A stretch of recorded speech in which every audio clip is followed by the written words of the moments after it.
Coffee with Yamuna Kishore. So కోపం రాకూడదు అంటున్నారు ఆయన. వస్తే అది మనసులో పెట్టుకుని ఇక్కడ గడప దాటినేవను. అదనమాట. మీ జీవితంలో ప్రసాద్ ల్యాబ్ అనేది ఒక అభిన్నమైన అంగం. దాదాపు 40 సంవత్సరాలు బ్లాక్ అండ్ వైట్ నెగటివ్ దశ నుంచి కలర్ నెగటివ్ దశ నుంచి డిజిటల్ కెమెరాల వరకు మీరు ప్రసాద్ ల్యాబ్తో ముడిపడి ఉన్నారు. నా వయసు 30 సంవత్సరాలు. అక్కడితో మెంటల్గా బ్లాక్ అయిపోయింది. మరి ఎన్ని సంవత్సరాలు అక్కడ పనిచేశాను అనేది మీరేదో ఎన్నో సంవత్సరాలు చెప్తున్నారు కాబట్టి మీ సంతోషానికి వదిలేస్తాను. ఎల్వి ప్రసాద్ గారు ఇండస్ట్రీలో ఎందరికో జన్మనిచ్చిన తండ్రి. ఆయన చాలా మందిని ఇండస్ట్రీకి ఒక వరంగా అందించారు. ఎల్వి ప్రసాద్ గారి గురించి మీ మాటలు. ఆయన గొప్ప వ్యక్తిత్వం గల వ్యక్తి అండి. ఏది చేసినా నా స్వలాభం కోసమే చేస్తున్నాను. అంటే ఎప్పుడు డిక్లరేషన్ చేయలే ఆయన. ఓకే, నేను సాధించాను మీకోసం, అది చేశాను ఇది చేశాను అని ఎప్పుడు డిక్లరేషన్ చేయలేదండి. నాగిరెడ్డి గారు అనగానే ముందు అందరు చెప్పేది డిసిప్లిన్ అంటారు. దాని వెనక ఏదన్నా ఉందా? చాలా సాధారణమైన అంశం అండి. నేను సంతోషంగా ఉండాలంటే ఏం చేయాలి, అంతే అంతే సింపుల్.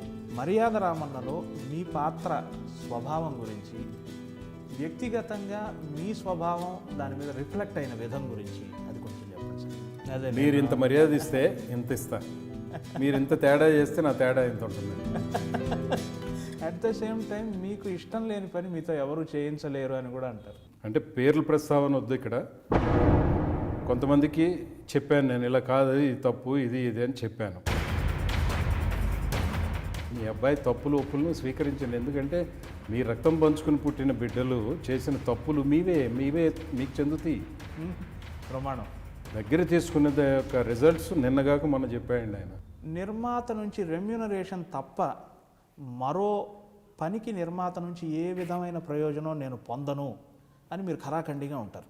అంటే వాళ్ళు చేసే విధానమే కరెక్ట్ అండి, నేను చేసేది తప్పండి. అంతేనా? ఎందుకంటే 10 మంది ఒక విధంగా ప్రయత్నం చేస్తున్నప్పుడు నేనేదో ఏదో వాళ్ళ నుంచి డిఫరెంట్ అని ప్రూవ్ చేసుకున్నట్టు అవుతుంది ఒకవేళ నేను అది దాని గురించి ప్రస్తావన చేస్తే. కానీ ఇంకొకటి, మీరు రెమ్యూనరేషన్ విషయంలో కూడా ఏం పట్టుబట్టరు. నిజంగానే వాళ్ళు న్యాయపరంగా వెళ్ళి చేసి మీరు పంపించినప్పుడే తీసుకుంటానని ఉంటే చాలామందికి రావండి డబ్బులు. ఒక పెద్ద నటుడు, పెద్ద హీరో అనమాట. అంటే ఆ హీరో అంటే మనం అందరూ చొక్కాలు చింపుకునేంత నటుడు అనమాట. ఆ సినిమా రిలీజ్ ఆగిపోతుందనే పరిస్థితుల్లో గబ్బర్ సింగ్లో పవన్ కళ్యాణ్ గారు హాస్పిటల్ సీన్లో ఆ మిషన్ చూసి, నువ్వే కదా నాయుడు గారికి ఉండేవి, ఆయన నాతో మాట్లాడు.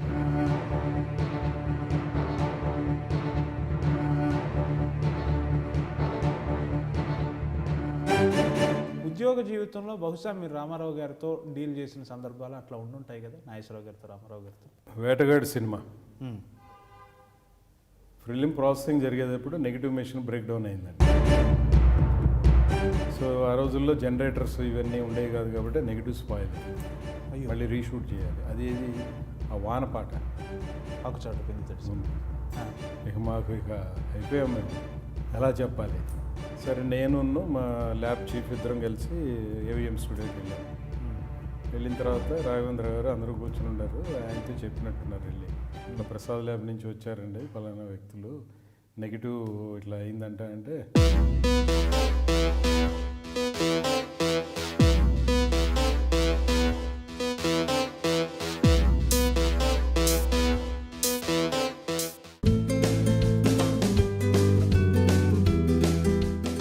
నమస్కారం. కాఫీ విత్ యమునా కిషోర్ కార్యక్రమానికి స్వాగతం. కాఫీ తాగుతూ కొందరు విలక్షణమైన వ్యక్తుల్ని కలుసుకునే ఈ కార్యక్రమాన్ని కొనసాగిద్దాం. విలక్షణ వ్యక్తిత్వం, విలక్షణ వ్యక్తి అనే ఈ పదాలు ఈ మధ్యకాలంలో చాలా సర్వసాధారణం అయిపోయాయి. కానీ ఐఎమ్ షూర్, నేను చాలా దృఢంగా చెప్పగలను, ఈరోజు నేను కలిసి కాఫీ తాగబోతున్న వ్యక్తి ఖచ్చితంగా విలక్షణమైన వ్యక్తి. ఆయన మాటలో ఏముంటుందో, ఆయన జీవితంలో ఏముంటుందో అది తెర మీద కూడా కనిపిస్తుంది. తెర మీద ఒకలాగా, నిజంగా ఒకలాగా ఉండటం అనేది ఆ వ్యక్తి జీవితంలోనే లేదు. అటువంటి ఒక విలక్షణమైన వ్యక్తిని కలుసుకోబోతున్నాం. మీతో పాటు నాకు ఉత్సాహంగా ఉంది అండ్ భయంగానూ ఉంది. అటువంటి విలక్షణమైన వ్యక్తిని ఫేస్ చేస్తున్నందుకు వారికి ఒక కప్పు కాఫీతో స్వాగతించే ధైర్యం చేస్తున్నాను. నమస్కారం సార్. థ్యాంక్ యూ అండి.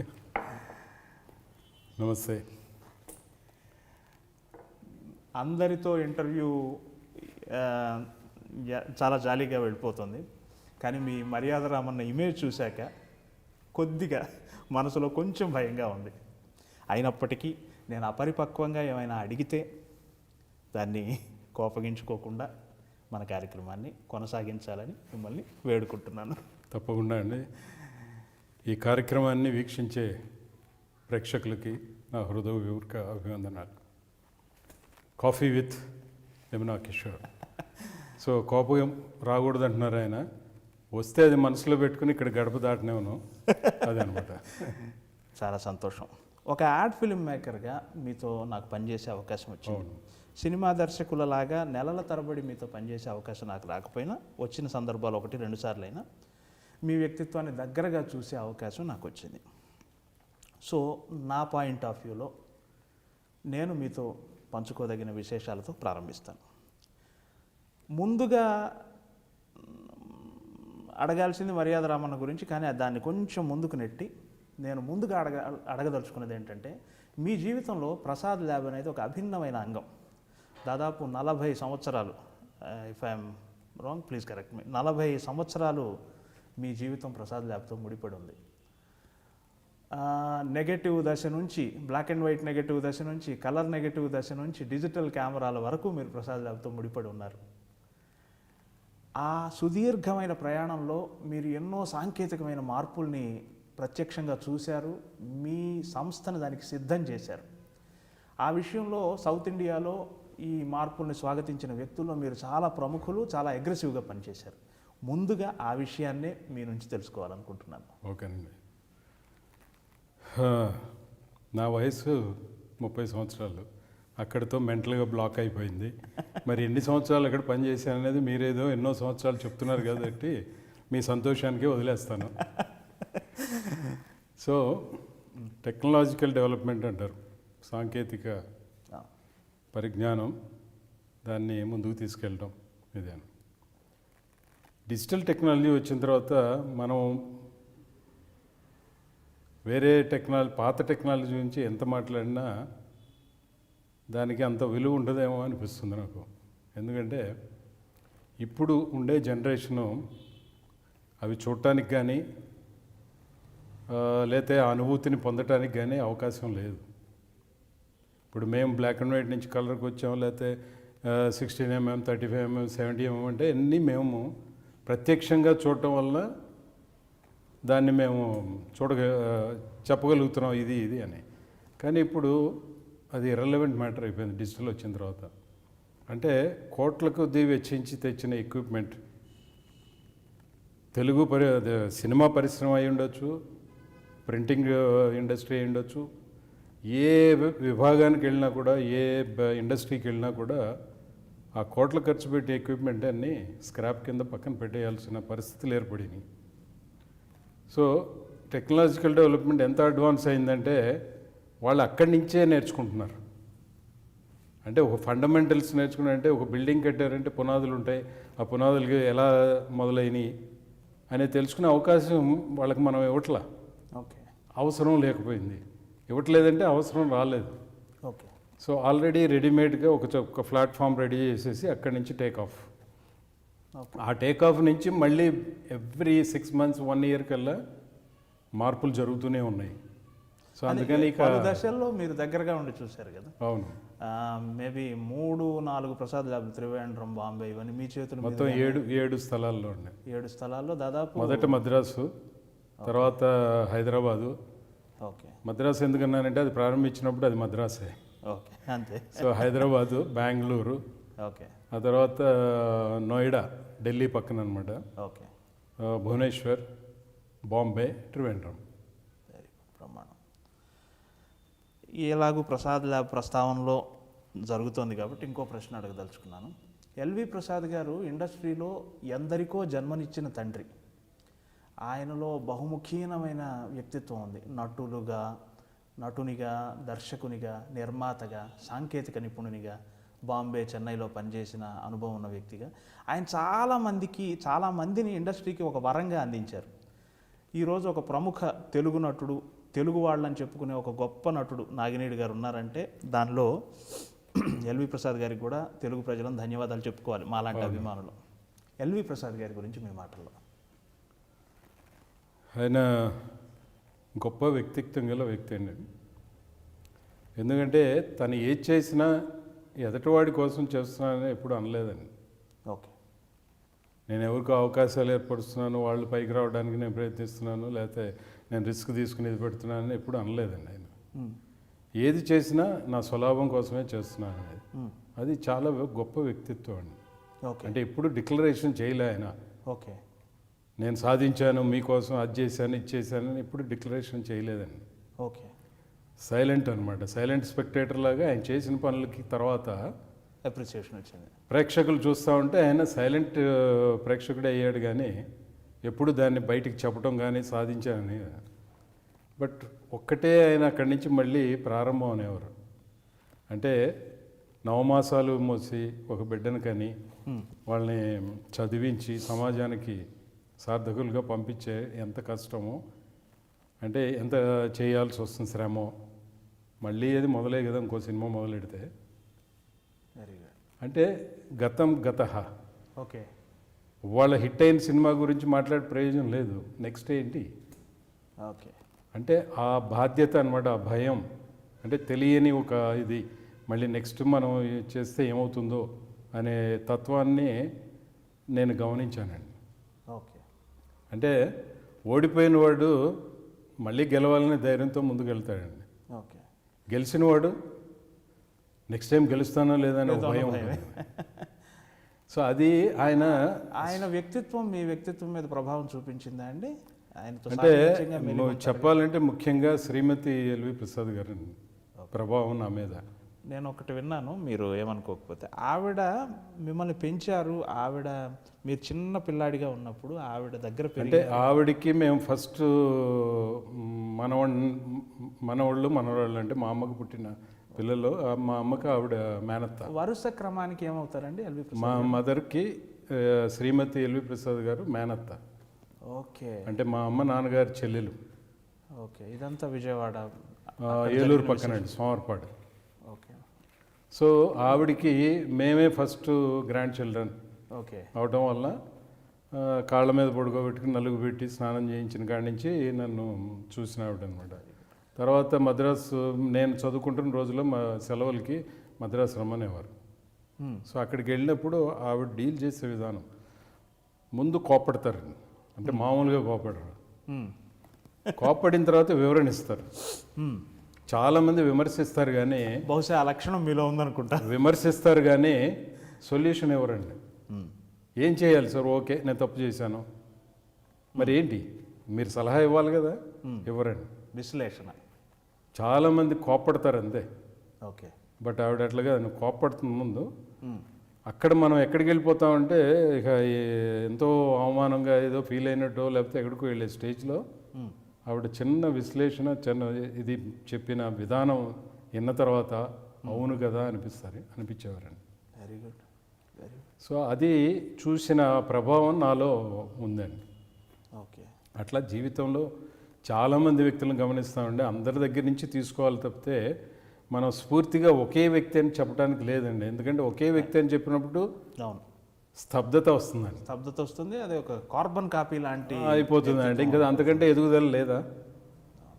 సో అందుకని ఏం చేయాలంటే మనం స్ఫూర్తిగా తీసుకుంటూ మనం ముందుకు లీడ్ చేసుకోవాలి తప్పితే మన స్తబ్దతకి అట్లా ఉండిపోకూడదండి. ఓకే. అంటే ఎల్వి ప్రసాద్ గారు, వారి శ్రీమతి గారు కాకుండా మన సినిమా ప్రపంచంలో ఇంకా మిమ్మల్ని మీ మీద ప్రభావం చూపించిన వ్యక్తులు ఎవరు? అంటే ముఖ్యంగా చెప్పాలంటే ప్రభావితం అవడానికి కారణం నేనే అయ్యేవాడిని అండి. ఓకే. అంతే, దేవుడు నాకు పుట్టుకతో ఇచ్చిన వరం. ఓకే. ఏంటంటే చిన్నప్పటి నుంచి ఓకే. ఏదన్నా జరిగితే, తప్పు జరిగినా మంచి జరిగినా దాన్ని విశ్లేషణ చేసి, ఎంత పెద్దవాళ్ళైనా ఆగండి, వయసులో పెద్దవాళ్ళు అవ్వచ్చు, డబ్బులో పెద్దవారు కావచ్చు, లేకపోతే వ్యవహారికంగా వాళ్ళు చేస్తున్న ఇది ప్రొఫెషనల్ ఇది పెద్దవాళ్ళు కావచ్చు, కానీ నిర్మోహమాటంగా నాకు అనిపించింది చెప్పేసేవాడిని నేను. ఓకే. సో అట్లా చెప్పటం వల్ల ఏమైందంటే వాళ్ళకి తాత్కాలికంగా నేను ఇందాక చెప్పినట్టు కోపం రావచ్చు, లేకపోతే ఏంటి ఈయన ఇలా అన్నాడని అనిపించవచ్చు, కానీ బయటికి వెళ్ళిన తర్వాత ఆలోచిస్తారు. అందుకనే చాలామంది ఆ రోడ్డున వెళుతూ పని ఉండా లేకపోయినా ఒకసారి పని లేనప్పుడు కూడా వచ్చి టీ తెప్పించండి, మీతో టీ తాగి ఒక అరగంట మాట్లాడేస్తే మాకు ఎనర్జీ వచ్చేస్తుంది అని చెప్పి రివైవ్ అవుతాం మేము, ఒక ఎనర్జీ వస్తుందని చెప్పి అట్లా డిమాండ్ చేసిన వాళ్ళు చాలామంది ఉన్నారు. ఇంత డిసిప్లిన్ మీరు నాగినేడి గారు అనగానే ముందు అందరూ చెప్పేది డిసిప్లిన్ అంటారు. ఇప్పటికీ క్రమం తప్పకుండా వ్యాయామం చేస్తూ ఆహారపు అలవాట్లు పాటిస్తూ వ్యక్తులతో ఎలా మెలగాలి అనే దాని మీద నిర్దిష్టమైన అభిప్రాయాలు ఉంటూ ఈ ఎలా చెప్పాలి, ఈ క్రమశిక్షణ ఎలా, దాని వెనక నేపథ్యం ఏంటి అంటే మీరు ఇన్బిల్టే అది, కానీ దాని వెనక ఏదన్నా ఉందా ప్రభావితమైన అంశం? చాలా సాధారణమైన అంశం ఏదైనా ఉందా? చాలా సాధారణమైన అంశం అండి. ఎలా? నేను సంతోషంగా ఉండాలంటే ఏం చేయాలి, అంతే అంతే సింపుల్. అంటే ఎదుటివాడిని సంతోషపెడితేనే కదా నేను సంతోషంగా ఉండగలను. ఓకే. ఎప్పుడైతే నేను డిసిప్లిన్గా ఉంటానో, అనుకున్నది చేస్తానో, లేదా చెప్పింది వాళ్ళకి చేసి పెడతానో, లేదా ఎదుటివాడి గురించి ఆలోచిస్తానో, నా దగ్గర ఎదుటి కూర్చున్నవాడు వ్యాపార రీత్యా వచ్చి నాకు ఆ ప్రసాద్ ల్యాబ్కి డబ్బులు ఇవ్వడానికి వచ్చాడు అంటే నాకంటే పెద్దవాడు, వయసులో చిన్నవాడే ఉండొచ్చు, కానీ ఆ మర్యాద ఎలా ఉంటుందంటే నేను వాళ్ళని అలా ఎలివేట్ చేయటం వల్ల సో వాళ్ళు పొందే అనుభూతి, పొందే సంతోషం అదే నాకు సంతోషాన్ని ఇస్తుందండి. ఓకే. అంటే నేను సంతోషంగా ఉండటానికి కోసమే ఇవన్నీ అలవరుచుకున్నాను, అంతేగాని ఎవరి కోసమో కాదండి. అట్ ద సేమ్ టైం మీకు ఇష్టం లేని పని మీతో ఎవరు చేయించలేరు అని కూడా అంటారు. అది నిర్మోహంగా చెప్పేస్తానండి, ఆ ఖరాఖండి తత్వం డైరెక్ట్గా చెప్పేస్తాను. దానికి ఆ విషయంలో ఇక నేను ఇంటర్ఫియర్ అవ్వను. ఒకవేళ చేయడానికి ముందుకు వెళ్ళారనుకోండి, అంటే పేర్ల ప్రస్తావన వద్దు ఇక్కడ, కొంతమందికి చెప్పాను నేను ఇలా కాదు, ఇది తప్పు, ఇది అని చెప్పాను, వినలేదు, సో అక్కడితో వదిలేసాను. ఓకే. మీ ప్రపంచంలో వాళ్ళు లేరు? ప్రపంచంలో ఉన్నారు, నేను ప్రయాణం మాత్రం ఆపనండి వాళ్ళతో. ఓకే. ప్రయాణం కంటిన్యూ. ఓకే, వాళ్ళు తీసుకున్న నిర్ణయాన్ని నేను ఇది మీకు మంచిది కాదు అని చెప్పడంతో అయినంత మాత్రాన నిర్ధారణ ఏంటండి. ఓకే.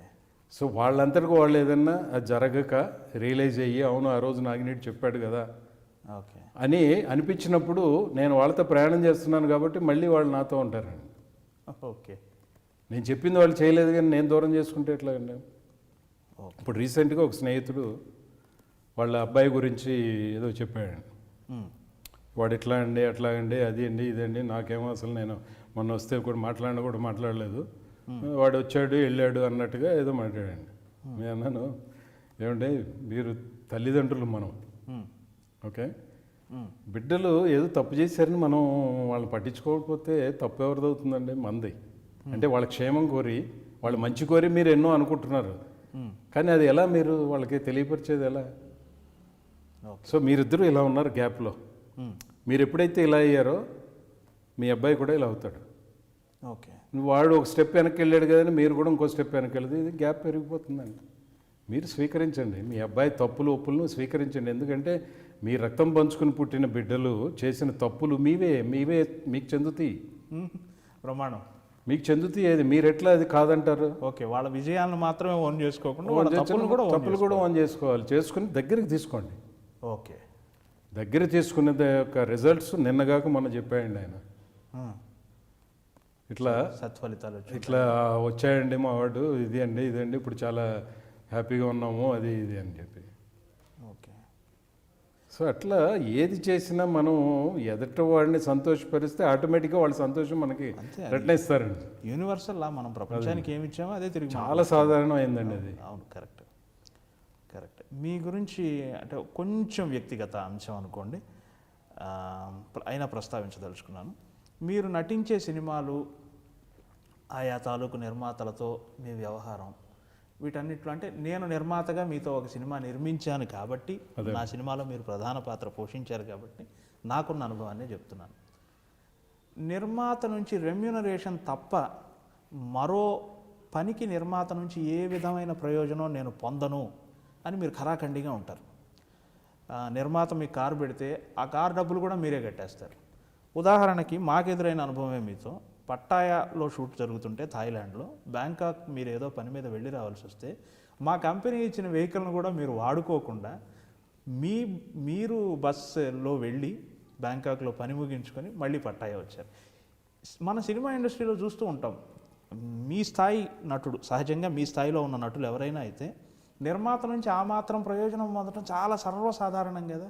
కానీ మీరు ఏమిటి ఇది, ఎందుకు మీకు మీరు అట్లా ఎందుకు అలా? అంటే వాళ్ళు చేసే విధానమే కరెక్ట్ అండి, నేను చేసేది తప్పు అండి. అంతేనా? ఎందుకంటే 10 మంది ఒక విధంగా ప్రయాణం చేస్తున్నప్పుడు నేనేదో పెద్ద ఏదో వాళ్ళ నుంచి డిఫరెంట్ అని ప్రూవ్ చేసుకున్నట్టు అవుతుంది ఒకవేళ నేను అది దాని గురించి ప్రస్తావన చేస్తే. కానీ ఇందాక చెప్పినట్టు నాకు సంతోషం దేంట్లో ఉందో అదే అవలంబిస్తాను. ఓకే. సో నా కోసం నేను చేసుకుందే కానీ ఎవరికో ప్రూవ్ చేద్దామని కాదండి, ఇంకోళ్ళని నొప్పించాలని కాదు.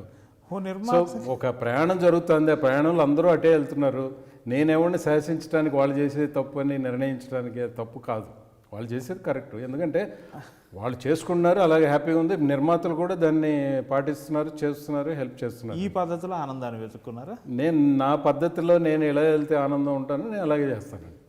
ఇందాక చెప్పారు కదా మీరు, ఎవరు ఏం చెప్పినా వినరు మీరు అనేది, అంతేనండి. ఇంకొకటి, మీరు రెమ్యునరేషన్ విషయంలో కూడా ఏం పట్టుబట్టరు. నాకు ఎదురైన అనుభవమే, సినిమా రిలీజ్ ముందు దాకా కూడా ఓ తాలూకు భాగం మీకు ఇవ్వలేదు, ఏదో సమ్ రీజన్స్ వల్ల, మా సాధక బాధకాల వల్ల. అయినా మీ నుంచి ఓ ఫోన్ కూడా రాలేదు. రిలీజ్కి 2 రోజుల ముందు ఏమో మేము చెక్ పంపితే అది కూడా మామూలుగా ఏమయ్యా లేట్ అయిందని అని కూడా అడగకుండా తీసుకున్నారని మా మేనేజర్ నాతో చెప్పాడు. ఇది అంటే ఈ ప్రాపంచిక ధోరణి నుంచి, అంటే ఆర్థిక లబ్ధి పొందగలిగిన అంశాల్లో నుంచి కూడా మీరు పక్కకు తప్పుకున్నట్టు అనిపించట్లేదా? పొందాల్సిన లాభం పొందకుండా పోవట్లేదా? దానికి కూడా కారణం నేను ఇండస్ట్రీలో ప్రసాద్ ల్యాబ్లో ఉండటం వల్ల అండి. ఓకే. అంటే అందరినీ చూశాను, ప్రొడ్యూసర్స్ని చూసా, డైరెక్టర్లను చూసా, యాక్టర్లను చూసా, టెక్నీషియన్స్ చూశాను, అందరి సాధక బాధలు చూశానండి. చూసిన తర్వాత మిగతా వాళ్ళు అడగటం అనేది తప్పు కాదండి, ఎందుకంటే వాళ్ళు ఉద్యోగం చేశారు, వాళ్ళకి రావాల్సిన రెమ్యునరేషన్ అడగటం, ఇస్తారో లేదో తెలియదు, చాలామంది ఎగ్గొట్టిన సందర్భాలు ఉన్నాయండి. ఓకే. చాలామంది అట్లా వాడేసుకుని నిజంగానే వాళ్ళు న్యాయపరంగా వెళ్ళి చేసి మీరు పంపించినప్పుడే తీసుకుంటానని ఉంటే చాలామందికి రావండి డబ్బులు అవి. ఓకే. అంటే వాళ్ళు ఎగ్గొడదామని కాదండి, పరిస్థితులు అలాంటివి. ఇప్పుడు ఒక బడ్జెట్ అనుకుని సినిమా తీసినప్పుడు ఆ బడ్జెట్లో అవునప్పుడు తన దగ్గర డబ్బులు లేనప్పుడు పే చేయాల్సిన వాళ్ళకి ఎలా పే చేస్తారండి? సో నటులందరూ ఏం చేయాలి, ముందుగానే వాళ్ళు రావాల్సిన డబ్బులు తీసుకుంటే ప్రొడ్యూసర్కి దాని యొక్క ఖర్చులు తెలుస్తాయి. ఓకే. ఇంత తెలుస్తుంది, నా బడ్జెట్ ఇదిగో దాటుతుంది అనేది తెలుస్తుందండి. ఆ తర్వాత నటులు పోగొట్టుకోవడం ఉండదు, ప్రొడ్యూసర్స్ ఇవ్వలేక బాధపడి వాళ్ళకి ముఖం చూపించలేని పరిస్థితి రాదండి. ఓకే. సో ఎప్పటికప్పుడు డబ్బులు అడిగి తీసుకోవడం అనే విధానం మంచిదండి. కానీ నేనేంటంటే అందరి సాధక బాధలు చూశాను, అందరూ తెలిసిన వాళ్ళు, కొత్త ప్రొడ్యూసర్ అంటే నాకు ఎవరుంటారండి? సో ఇండస్ట్రీ పరంగా నేను అందరికీ తెలిసిన వాడిని కాబట్టి సో ఎందుకో అది బయటికి రాదండి. అది కాకుండా పుట్టుకతో నాకు కొన్ని డిసడ్వాంటేజెస్ అనొచ్చు, నాకు కొన్ని పుట్టుకతో దేవుడు ప్రసాదించిన కొన్ని ప్రక్రియల వలన నేను బాధితుడిని అవుతున్నానండి. అది మార్చుకోలేము. ఓకే.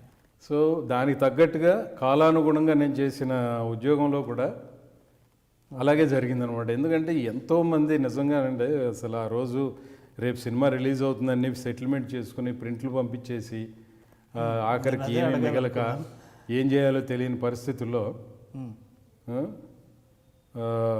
పట్టుకోండి చూద్దామనే సినిమాకి శివనాగేశ్వర గారును రాజ్ కుమార్, ఆయన పేరు ప్రొడ్యూసర్ అనమాట, అన్ని సెటిల్మెంట్ అయిపోయిన తర్వాత నేను ఎప్పటికప్పుడు లెక్క చూసి టక్కని సెటిల్ చేసి చూస్తే 20,000 కొంచెం ఎక్సెస్ మిగులుతుందండి పేమెంట్ డిస్ట్రిబ్యూటర్ల దగ్గర.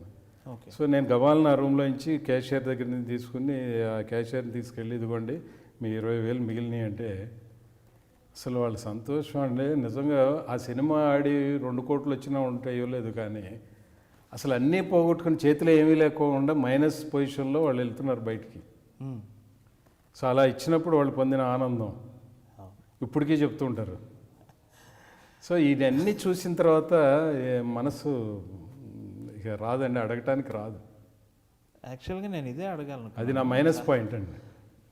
చాలామంది అంటే మీరు పేర్లు చెప్తారో లేదో నాకు తెలియదు, కానీ చాలామంది నిర్మాతల్ని చివరి క్షణాల్లో గండం నుంచి బయటపడేశారు మీరు అని అంటారు. అది ఆ అనుభవం గురించి అది కూడా తప్పేనండి. లేకపోతే పంచుకోండి సార్. బయటికి వేసారనేది అనడం తప్పండి. ఎందుకంటే కాదు చెప్తానండి, దానికి వివరణ ఇస్తాను. ఎందుకు నేను ప్రయత్నించాను ఫస్ట్, మాకు డబ్బులు రావాలి. ఓకే. సినిమా ఆగిపోయింది అనుకోండి, మా డబ్బులు రావు. ఓకే. ఒక పెద్ద ప్రొడ్యూసరు, ఒక పెద్ద నటుడు, పెద్ద హీరో అనమాట. అంటే ఆ హీరో అంటే మనం అందరూ చొక్కాలు చింపుకునేంత నటుడు అనమాట. ఆ సినిమా రిలీజ్ ఆగిపోతుందనే పరిస్థితుల్లో నేను డిస్ట్రిబ్యూటర్స్ని, ఫైనాన్షియర్స్ని అందరిని కూర్చోబెట్టుకుని మాట్లాడేసి ఆ సినిమా రిలీజ్ అవ్వడానికి పొద్దున్న 4 గంటలకి సెటిల్ అయిందండి. కారణం ఏంటంటే మాకు అప్పుడు ఒక పెద్ద అమౌంటే రావాలి, ఎన్నో లక్షలు రావాలి. ఎగ్జాంపుల్గా చెప్తాను, ఒక 70 లక్షలు రావాలనుకోండి. ఇప్పుడు ఈ సినిమా ఆ రోజు కన్నా ఆగిపోయిందంటే నెక్స్ట్ మళ్ళీ 2-3 రోజులు రిలీజ్ అవుతుంది. పెద్ద హీరో, పెద్ద ప్రొడ్యూసరు, పెద్ద డైరెక్టర్ చేసిన సినిమా కాబట్టి రిలీజ్ అవుతుంది. కానీ ఆ రోజు వచ్చిన డబ్బు అంత రాగదు. మళ్ళీ డిస్ట్రిబ్యూటర్లు ఏం చెప్తారు, ఏమంటే ఓపెనింగ్స్ పోయినాయి, 1 డే పోయిందంటే ఓపెనింగ్స్ పోయినాయి, మా దగ్గర డబ్బులు లేవని తక్కువ కడతారు. అవకాశం వాడుకోవాలని చూస్తారు. వాడుకోవాలి కదా, నిజం, అది వాస్తవం. ఓకే. ఒకరోజు కలెక్షన్ పోయినాయి అంటే, ఓపెనింగ్ డే కలెక్షన్ పెద్ద హీరో పోయినాయి అంటే పరిస్థితి ఏంటంటే. సో అందుకని అదే జరుగుతుంది. ప్లస్ మాకు వాళ్ళు తక్కువ కట్టడం వల్ల మాకు వచ్చే డబ్బులకి దెబ్బ తగులుతుందండి. సో అందుకని నేను ప్రయత్నించి 4 గంటలకి సెటిల్మెంట్ చేసి నెక్స్ట్ ఇంకా 2 సినిమాలు రన్నింగ్లో ఉండడం వల్ల కొంత అమౌంట్కి దానికి డిఫర్ అయ్యి ఇప్పుడు ఒక 40 లక్షలు కట్టేయండి అంటే కట్టేశారండి. సో ఆ 4 గంటలకి ఆయన లేచి నిలబడి 2 చేతులు నమస్కారం పెట్టి దేవుళ్ళకి కాపాడారండి అన్నారు. తప్పండి. నాకు రావాల్సిన డబ్బుల కోసం నేను ప్రయత్నించి ఈ సినిమా ఆగకుండా రిలీజ్ అయితేనే మా డబ్బులు వస్తాయనే ఉద్దేశంతో నేను చేశాను. అంతేగాని దానివల్ల మీరు బెనిఫిట్ పొందటం అనేది అది మీ అదృష్టం, మీ మంచి. ఎల్వి ప్రసాద్ గారి లక్షణం, నా బ్రతుకు కోసమే నేను చేస్తున్నాను. అంతేనండి. మన ఇప్పుడు నాకు రావాల్సిన డబ్బు కోసం నేను ప్రయత్నించాను, అంతేగాని అది వాళ్ళని బయట వేయటానికి కాదండి. ఓకే. ఓకే. వాళ్ళని బయట అయిపోతే నా డబ్బులు రావు. సో ఫస్ట్ టాప్ ప్రయారిటీ ఏంటి, నాకు రావాల్సిన దాన్ని కాపాడటం. బాగుంది. మీ వారసుల్ని, మీ 2 అబ్బాయిల్ని సినిమా వైపుకి అసలు దాదాపుగా దూరంగా ఉంచారు. సినిమా మీ ఏ మీడియాలో కానీ ఎక్కడ మీ ఫ్యామిలీ గురించి ఎక్కువగా చర్చించిన దాఖలాలు, మీరు చెప్పిన దాఖలాలు కూడా లేవు. ఎలాగో మన ఇంటర్వ్యూ జరుగుతోంది కాబట్టి నేను కొంచెం మీ కుటుంబం గురించి చెప్పమని అడుగుతున్నాను సార్. అడగండి. మీ పిల్లలు ఏం చేస్తున్నారు, సినిమాకి సంబంధించి ఎక్కడైనా కనెక్ట్ అయ్యారా? నాకు 2 మైనస్లు అండి. 25 ఏళ్ళ ముందు అనుకోండి, అప్పటి నుంచే మైనస్ అని చెప్తాను. అంటే ఎవరై ఉంటారు ఇప్పుడంటే మైనస్ ప్లస్ అని చెప్పరు. అమ్మాయిలు అనాలి బహుశా, కానీ మీ విలక్షణ వ్యక్తిత్వం అబ్బాయిలేమో మీరు అలా విశ్లేషిస్తున్నారు. Very good, very good. మరి ఎందుకు మైనస్ అని అడగరే? అంటే మీరు అంటే మంచి ఫెమినిస్ట్ అయి ఉంటారు, స్త్రీవాదాన్ని సమర్థించే. అలానేమో కాదండి. ఇప్పుడు నేను ఒకరోజు షూటింగ్కి వెళ్ళాను. చాలా శ్రమ, షూటింగ్ అయిపోయిన తర్వాత తలనొప్పి వచ్చింది, అలసిపోయాను. ఇంటికి వచ్చాను, డ్రెస్ తీసి ఇష్టం వచ్చినట్టు పడేసాను, ఒక లుంగి చుట్టుకున్నాను. వెళ్ళి వంటింట్లో కింద కూర్చుని, అమ్మ తలనొప్పిగా ఉంది తల్లి, కాఫీ పెట్టు అంటే కూతురు అయితే ఏముంటుంది, అలాగే నాన్న జంతు బాంబు రాస్తాను, అంతలో కాఫీ పెట్టేస్తాను అని చెప్పి చేస్తున్నాను. ఓకే. కొడుకు ఇంటికి వెళ్తాను. డ్రెస్సులు ఎక్కడ పెట్టాల్సినవి అక్కడ పెట్టాలి, ఎందుకంటే నాకు మళ్ళీ అక్కడ ప్రాబ్లం తీసుకురాకూడదు కదండి. సో పెట్టి హాల్లో కూర్చుని, అమ్మ ఇట్లా తలనొప్పిగా ఉంది కొంచెం అంటే, అలా మా అమ్మగారు కాఫీ చేస్తాను నేను వెళ్తున్నాను. సో తనకుండే ప్రయారిటీస్లో కొన్ని అటు ఇటుగా డిలే అవ్వచ్చు. సో డిలే అవ్వడం వల్ల ఇట్లాంటివన్నీ ఉంటాయి. కానీ కూతురు చేసే సపర్యలు తను చేయలేకపోవచ్చు కదండి. సో అది మైనస్ నాకు. ఓకే. కూతురు లేదు కాబట్టి. ఇది ఒక సంచలనాత్మక స్టేట్మెంట్ అనుకుంటున్నాను. తర్వాత ఇంకోటి చెప్తానండి. వసుదైక కుటుంబం అంటే ఉమ్మడి కుటుంబంగా ఉన్న రోజుల్లో అమ్మాయికి పెళ్ళి అయితే అత్తారింటికి పంపించేవారు. సెలవులు వచ్చినప్పుడు మాత్రం పండగలకి మాత్రమో లేకపోతే సెలవులకి ముఖ్యంగా ఓకే పిల్లల్ని తీసుకుని పుట్టింటికి వెళ్ళేవారు. ఓకే ఇప్పుడేం జరుగుతుంది, అబ్బాయి బయటికి వెళ్ళిపోతున్నాడు ఉద్యోగరీత్యా, అమ్మాయి ఉద్యోగరీత్యా బయటికి వెళ్ళిపోతుంది. నెక్స్ట్ కొడుకు హాలిడేస్కి ఇంటికి వస్తే కొడుకు కోడలు చుట్టపు చూపుగా కోడలు 2 రోజులు ఇక్కడ ఉండి మిగతా రోజులు పుట్టింటికి పిల్లల్ని తీసుకుని వెళ్ళిపోతున్నాను. ఓకే బట్ వసుదైక కుటుంబంలో పెట్టిన ఉమ్మడి కుటుంబంలో పెట్టిన పద్ధతిని అది మాత్రం తూచా తప్పకుండా ఇప్పుడు పాటిస్తున్నారు. సో అది కూడా మైనసే కదా నాకు. సో ఇలాంటి మైనస్లు ఎప్పుడు నేను చెప్పింది ఒక 25 ఏళ్ళ ముందే ఎవరన్నా అడిగితే మీకు ఎంతమంది పిల్లలు 2 మైనా అమ్మాయిలా అని కాదండి అబ్బాయిలండి. సో అంతేగాని డబ్బులుగా మైనస్ కాదు, కోడలు కూతురు లాంటిదే. అయినా కానీ ఎందుకో ఒక ఆడవాళ్ళలో ఆ వ్యత్యాసం అనేది, ఆ గ్యాప్ అనేది మెయింటైన్ అవుతుందండి. దాన్ని మనం క్లోజ్ చేయలేం. కొందరు తక్కువ పర్సంటేజీ ఆ గ్యాప్ లేకుండా ఉంటారు, అట్లా లేని వాళ్ళు ఏం లేరు. కూతురు లేదన్న బాధ మీలో కనపడుతుంది, మీరు అనకపోయి. అంటే బాధ అనేది ఎప్పుడు లేదండి. ఓకే ఎందుకంటే జీవితంలో ప్రతి వాళ్ళకి నేను చెప్పేది ఏంటంటే, కాలానుగుణంగా నీకేం జరుగుతుందో స్వీకరించు, బాధపడద్దు. లేని దానికోసం ప్రయత్నించు. కొన్ని లేని దానికోసం ప్రయత్నం కుదరదు. ఇప్పుడు నేను ప్రయత్నించాలంటే నాకు కూతురు కావాలంటే ఏం చేయను నేను, కుదరదు కదండి. సో అట్లా స్వీకరించాలన్నమాట. స్వీకరించినప్పుడు అంటే కాంప్రమైజ్ కాదండి. కాంప్రమైజ్ అయితే ఇక్కడ గుచ్చుకుంటుంది. స్వీకరించాలి, అడ్జస్ట్మెంట్ మెంటాలిటీ. ఓకే సో దేవుడు నాకు ఇదే ఇచ్చాడు, దీంతో అడ్జస్ట్ అవుదాం. రేపు వచ్చే కోడళ్ళే కూతుళ్ళు అనుకుని వెళదాం. కానీ చెప్పే వాళ్ళకి మాత్రం ఇలా చెప్తుంటాను. ఓకే ఓకే సో ఇక కుటుంబ సభ్యులు చలనచిత్ర పరిశ్రమకు దూరంగా ఉంచడం అనేది నేనేం దూరంగా ఉంచలేదండి. ప్రీవ్యూ సిస్టమ్ ఉన్నప్పుడు, ప్రీవ్యూ రోజులు ఉన్నప్పుడు అందరికీ సినిమా చూపించేవాడిని. ఇప్పుడు ఆ ప్రీవ్యూ సిస్టమ్ సినిమా రిలీజ్ తర్వాతే వచ్చింది కాబట్టి ఇక రిలీజ్ అయిన తర్వాత నా తత్వం ఏంటంటే, నేను నటించిన సినిమాలు కూడా టికెట్ కొని ఆ టికెట్ కొని సినిమా చూడటం నా తత్వం అండి. ఎందుకంటే స్వాతంత్రం వస్తుందండి నాకు. ఆ సినిమా చూసిన తర్వాత విశ్లేషణ చేయాలన్నా కానీ విమర్శించాలన్నా కానీ టికెట్ కొన్నప్పుడు నాకు అధికారం ఏర్పడుతుందండి. ఓకే బ్రహ్మాండం. లేకపోతే ఇప్పుడు వాళ్ళు టికెట్లు అరేంజ్ చేసి సినిమా చూశారనుకోండి, బాగుందండి. ఓకే సో నాకు 100% ఈ ప్రివ్యూలో నిజం బయటికి రాదు కదండి, ముందు అంటే చెప్పలేరండి. ఎందుకంటే ప్రివ్యూలో నిజం చెప్పకూడదు ఫస్ట్. గెస్ట్గా పిలిచారు అని. ఎందుకంటే వ్యాపారం అండి. ప్రివ్యూ మన వరకే చూసి మనలోనే పెట్టుకోవాలి, కానీ రిలీజ్ అయ్యేంత వరకు ఆ సినిమా గురించి ఏమి విశ్లేషణ కానీ విమర్శన చేయకూడదండి. ఓకే అంటే బిగినింగ్ డేస్లోనే టెక్నికల్ సైడ్ ఉన్నప్పుడు చెప్పేసేవాడిని ప్రొడ్యూసర్కి, వాళ్ళకి ఈ సినిమా ఆడుతుంది, ఈ సినిమా ఆడదు అని హోటల్ లేకుండా చెప్పేవాడిని. బట్ కాలానుగుణంగా నేను అడ్మినిస్ట్రేషన్ చైర్కి వచ్చిన తర్వాత స్టాప్ చేశాను. చాలామంది డిస్ట్రిబ్యూటర్స్ ఫోన్లు చేసి అడిగేవారు, అన్న సినిమా చూసినావంట కదా, ఎట్లుందన్నా అని. లేదు ఇంకా చూడలేదు. పోనా నువ్వు చూస్తుంటావు కానీ చెప్పవు, నువ్వు దొంగ. అంటే ఇక్కడ వివరణ ఏంటంటే, ఒకవేళ సినిమా చూసి చాలా బాగుందని చెప్పాను అనుకోండి, అతను ఇష్టం వచ్చినట్టు లెఫ్ట్ రైట్ సెంటర్ హైర్లు వేసేసి సినిమాని చాలామందికి ఎక్కువ తీసి, లేకపోతే రిస్క్ తీసుకుని అంతా మనకే వస్తుంది కదా, హైర్లకే వద్దు, పర్సంటేజ్ పెట్టేసి మనమే తీసుకుందాం అని చేసి నేను చెప్పిన విధానంగా సినిమా ఆడలేదనుకోండి, అప్పుడు ఆ బ్లేమ్ నా మీదకి వస్తుంది. ఓకే నేను సినిమా బాగోలేదని చెప్పాను అనుకోండి, అది ఎందుకో వాళ్ళు కొనకుండా మానేశారు కానీ సినిమా హిట్ అయింది, అప్పుడు కూడా బ్లేమ్ నా మీదకి వస్తుందండి. ఓకే సో 2 విధాలుగా నేను చెడు చేసిన వాడిని అవుతాను. ఓకే అసలు మనం ఎవరు అండి, ప్రేక్షక దేవుళ్ళు చెప్పాల్సిన నిర్ణయాన్ని నేను ఎవరిని ఒక్కడిగా అలా చెప్పపోయిన నిర్ణయం నాకు ఎవరిస్తారు, నేను ఎలా తీసుకోగలను? అదే టికెట్ కొని సినిమా చూసిన రోజునైతే చెప్పేస్తాను నేను, ప్రేక్షకుడి హోదాలో. సో అట్లా అనమాట.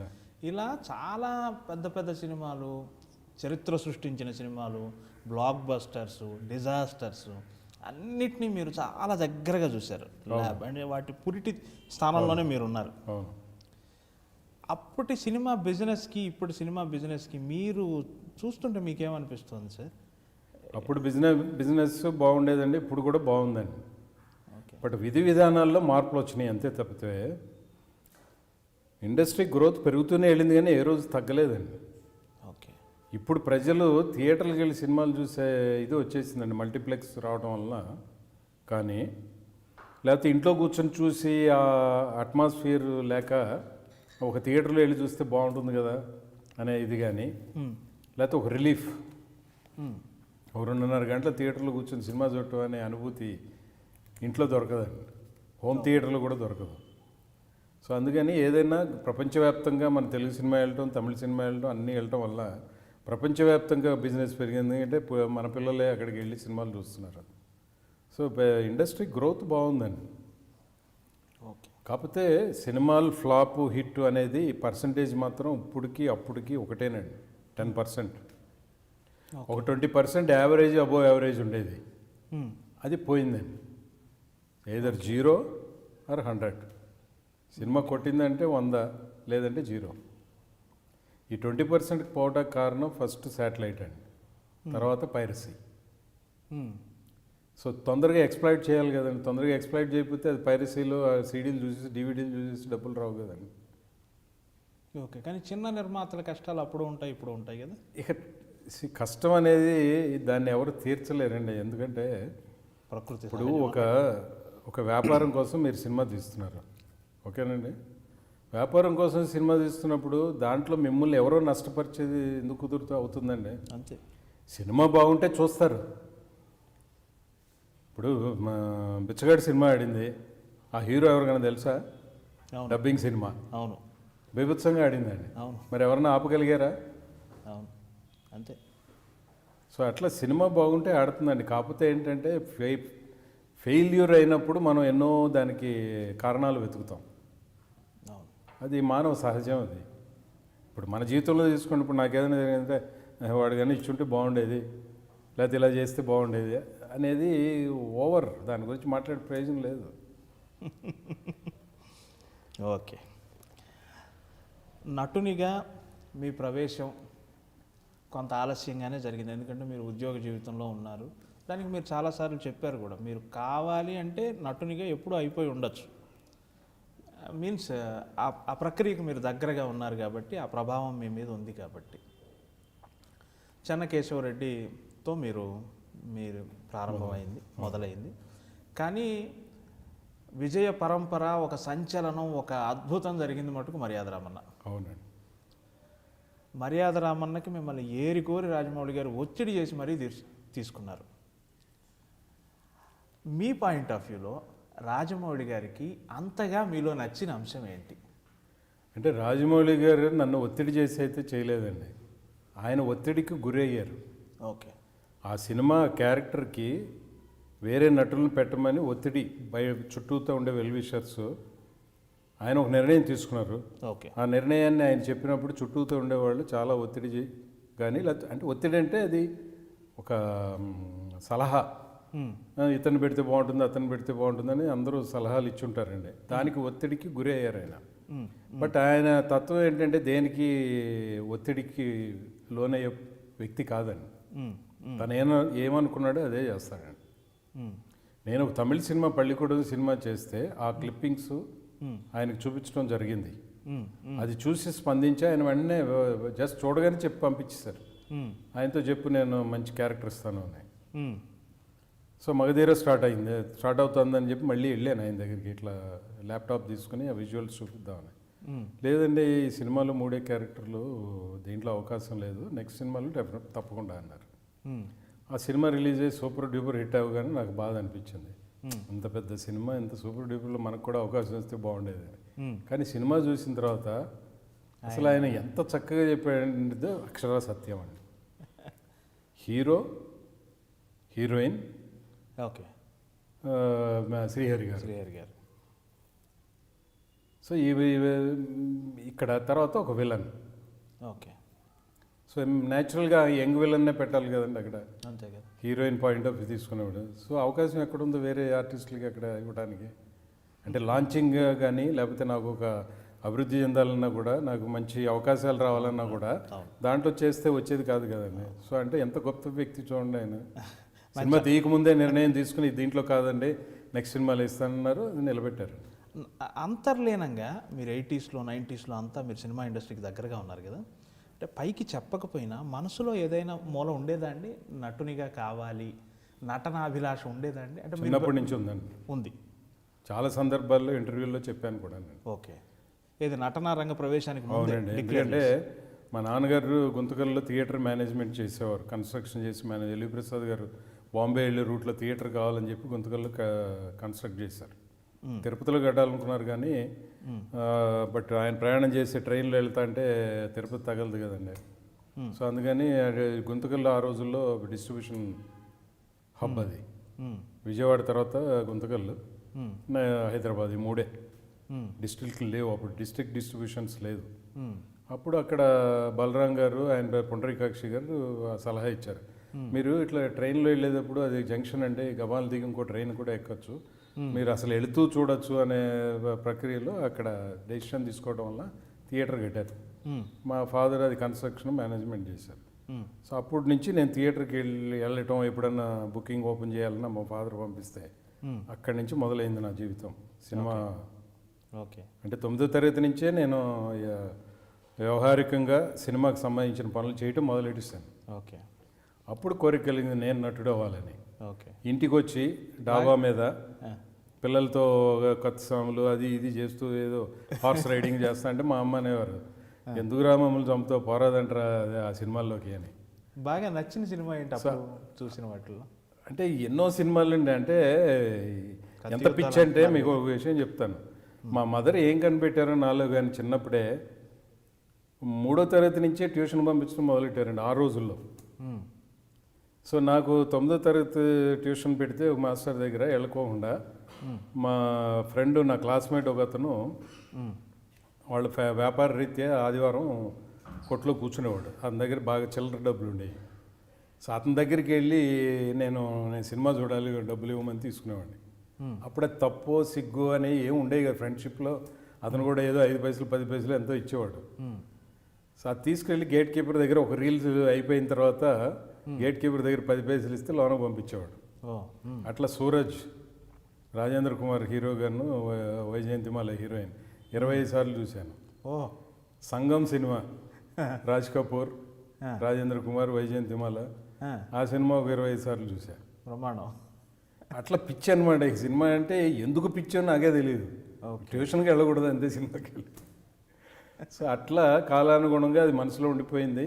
నా పరిస్థితి నేలైతే కుర్చీ చెప్పారు ప్రసాద్ ల్యాబ్. నా ఎడ్యుకేషన్ అయ్యి రిజల్ట్స్ వచ్చే లోపలే ఎల్వి ప్రసాద్, శ్రీమతి ఎల్వి ప్రసాద్ గారు రమేష్ గారితో చెప్పి, ఇట్లా నాగినేడు ఏదో ఫిలింకి సంబంధించి ట్రైనింగ్కి వెళ్ళాడు కదా హిందుస్థాన్ ఫోటో ఫిలిమ్స్కి, నువ్వు ల్యాబ్ అంటున్నావు, ల్యాబ్లో పెట్టు అని. సో మా మేనమామ ద్వారా చెప్పించారు. మా మేనమామ నాతో చెప్పగానే, అబ్బా మన సినిమా ఇండస్ట్రీకి వెళ్తున్నా, ఏదో వచ్చేస్తుంది అవకాశం అని చేరాను.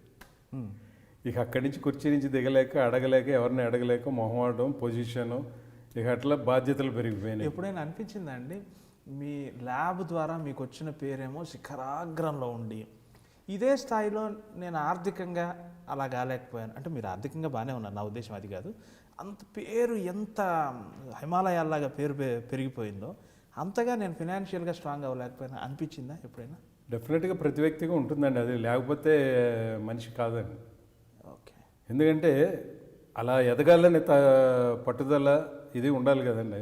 అది ఉంటేనే కదా. నేను సర్దుకున్నాను అనుకోండి, ఇక మన లైఫ్ ఇంతేలే, ఎందుకంటే ఎక్కువ రాదులే అని సర్దుకున్నాను అనుకోండి, నా డెవలప్మెంట్ అయిపోతాయి. ఓకే. ఆ బాధని తాత్కాలికంగా బాధ అనిపించినా, ఇప్పటికీ బాధ అనిపించినా కూడా, బట్ ఓకే మన ఆఖరి శ్వాస వరకు ఇంకా టైం ఉంది కదా, ప్రయత్నిద్దాం, చేద్దాం, ప్రయత్నిద్దాం, చేస్తూ ఉందాం. Very good, very good. ఇప్పుడు నాకు నటన అవకాశం రావడానికి ఇంతకాలం పట్టింది, బట్ ఓపిక్గా నేను దేవుడిచ్చిన వరం ఏదైనా కానీ, బాడీ మెయింటెనెన్స్ కానీ ఇన్ని చేసుకుంటూ రావడం వల్లనే కదా ఈ అవకాశం పొందగలిగాను. ఇంకొకటి అడగాలనుకున్నాను, మీరు ప్రసాద్ ల్యాబ్ ద్వారా ఒక ఉన్నత స్థితిలో ఉన్నారు, నటనలోకి ప్రవేశించే నాటికి. అయితే మీరు ఇందాక మీ మాటల్లోనే వచ్చింది, రాజమౌళి గారి దగ్గరికి ల్యాప్టాప్లో తీసుకెళ్ళి చూపించాను, మీరు నటునిగా ఒక కొత్త నటుడు ఎలా బిహేవ్ చేస్తాడో, ఎలా అయితే డైరెక్టర్ పట్ల వినయంగా ఉండాలి, ఎలా అయితే అప్పటి వరకు నిర్మాతలు మీ దగ్గరకు వచ్చారు, నిర్మాతలు మీకు పాదాక్రాంతమైన సందర్భాలు కూడా ఉన్నాయి. కానీ ఇప్పుడు నిర్వాహకుని స్థానం నుంచి నటునిగా ఒదిగిపోయే క్రమంలో మీరు చాలా అసలు ప్యూర్ ఒక పక్కా నటుడు ఎలా బిహేవ్ చేస్తారో, ఎట్లా ఇండస్ట్రీ పట్ల గౌరవంగా మర్యాదగా ఉండాలో, డైరెక్టర్కి ఏ విధమైన నటన కావాలి, 1-4 సార్లు అడుగుతూ, సార్ ఇలా కావాలా అలా కావాలా అని అడుగుతూ ఈ ఒదిగిపోయే క్రమంలో ఎలా సాధ్యపడింది? ఒక్కసారి అంటే అది అడ్డుపడలేదా? ఈగో అడ్డుపడలేదా? అసలు ఈగో అనే దానికి అర్థం మనం తెలుసుకుని అది కన్నా మన మైండ్లో ఇక్కడ కానీ రాణిస్తే పతనం మొదలవుతుందండి. ఓకేనండి. తర్వాత ఇప్పుడు ప్రసాద్ ల్యాబ్లో నేను చేసి ఉన్నత స్థానం ఇవన్నీ అది వాళ్ళది అవుతుంది కానీ నాది కాదు కదండి. ఓకేనండి. నేను వ్యక్తిగా సాధించింది ఏంటి? నాకంటూ ఒక గుర్తింపుని నేను తెచ్చుకోగలిగాను. కానీ స్థాయి మాత్రం అది ఆ సంస్థకే చెందుతుందండి. నేను ఎట్లా ఆ స్థాయిని నేను తీసుకుని ఈగోగా ఫీల్ అవ్వడం అనేది ఎట్లా కరెక్ట్ అండి? కాదు కదండి. ఇప్పుడు ఆ స్థానంలో ఇంకోళ్ళు రావచ్చు, నా శాశ్వతం కాదు కదండి. సో నేను ఫీల్ అవ్వడానికి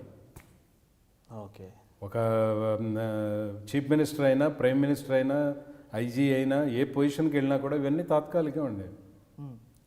అంతేగాని నేను పలానప్పుడు ఐజీగా ఉండేవాడిని, వాళ్ళు నేను అహంభావం చూపిస్తే ఎలా అంటారు. ఇప్పుడు నువ్వు సీట్లో లేవు కదా. సో ఆ ప్రక్రియ నుంచి నేను ఆ స్థానం నుంచి దిగినా కూడా నా వ్యక్తిత్వం నన్ను నిలబెట్టాలండి. నా వ్యక్తిత్వంగా నన్ను నిలబెట్టాలంటే నేను ఎలా ఉండాలి? ఇందాక చెప్పింది అదే. ఎదుటి వాడిని సంతోషపరిస్తే ఆటోమేటిక్గా వాళ్ళు మనకు సంతోషాన్ని ప్రసాదిస్తారు. ఒక నటుడు వెళ్ళినప్పుడు నువ్వు డైలీ వేజర్, ఎవరో డైలీ కూలీ. నటులంతా వాళ్ళ లంసంగా ఓల్డెన్ డేస్ లాగా తీసుకోవట్లేదు కానీ డైలీ వేజెస్, ఒక కూలీ. మేము కూడా డైలీ వేజెస్ కూలీలమే అనమాట.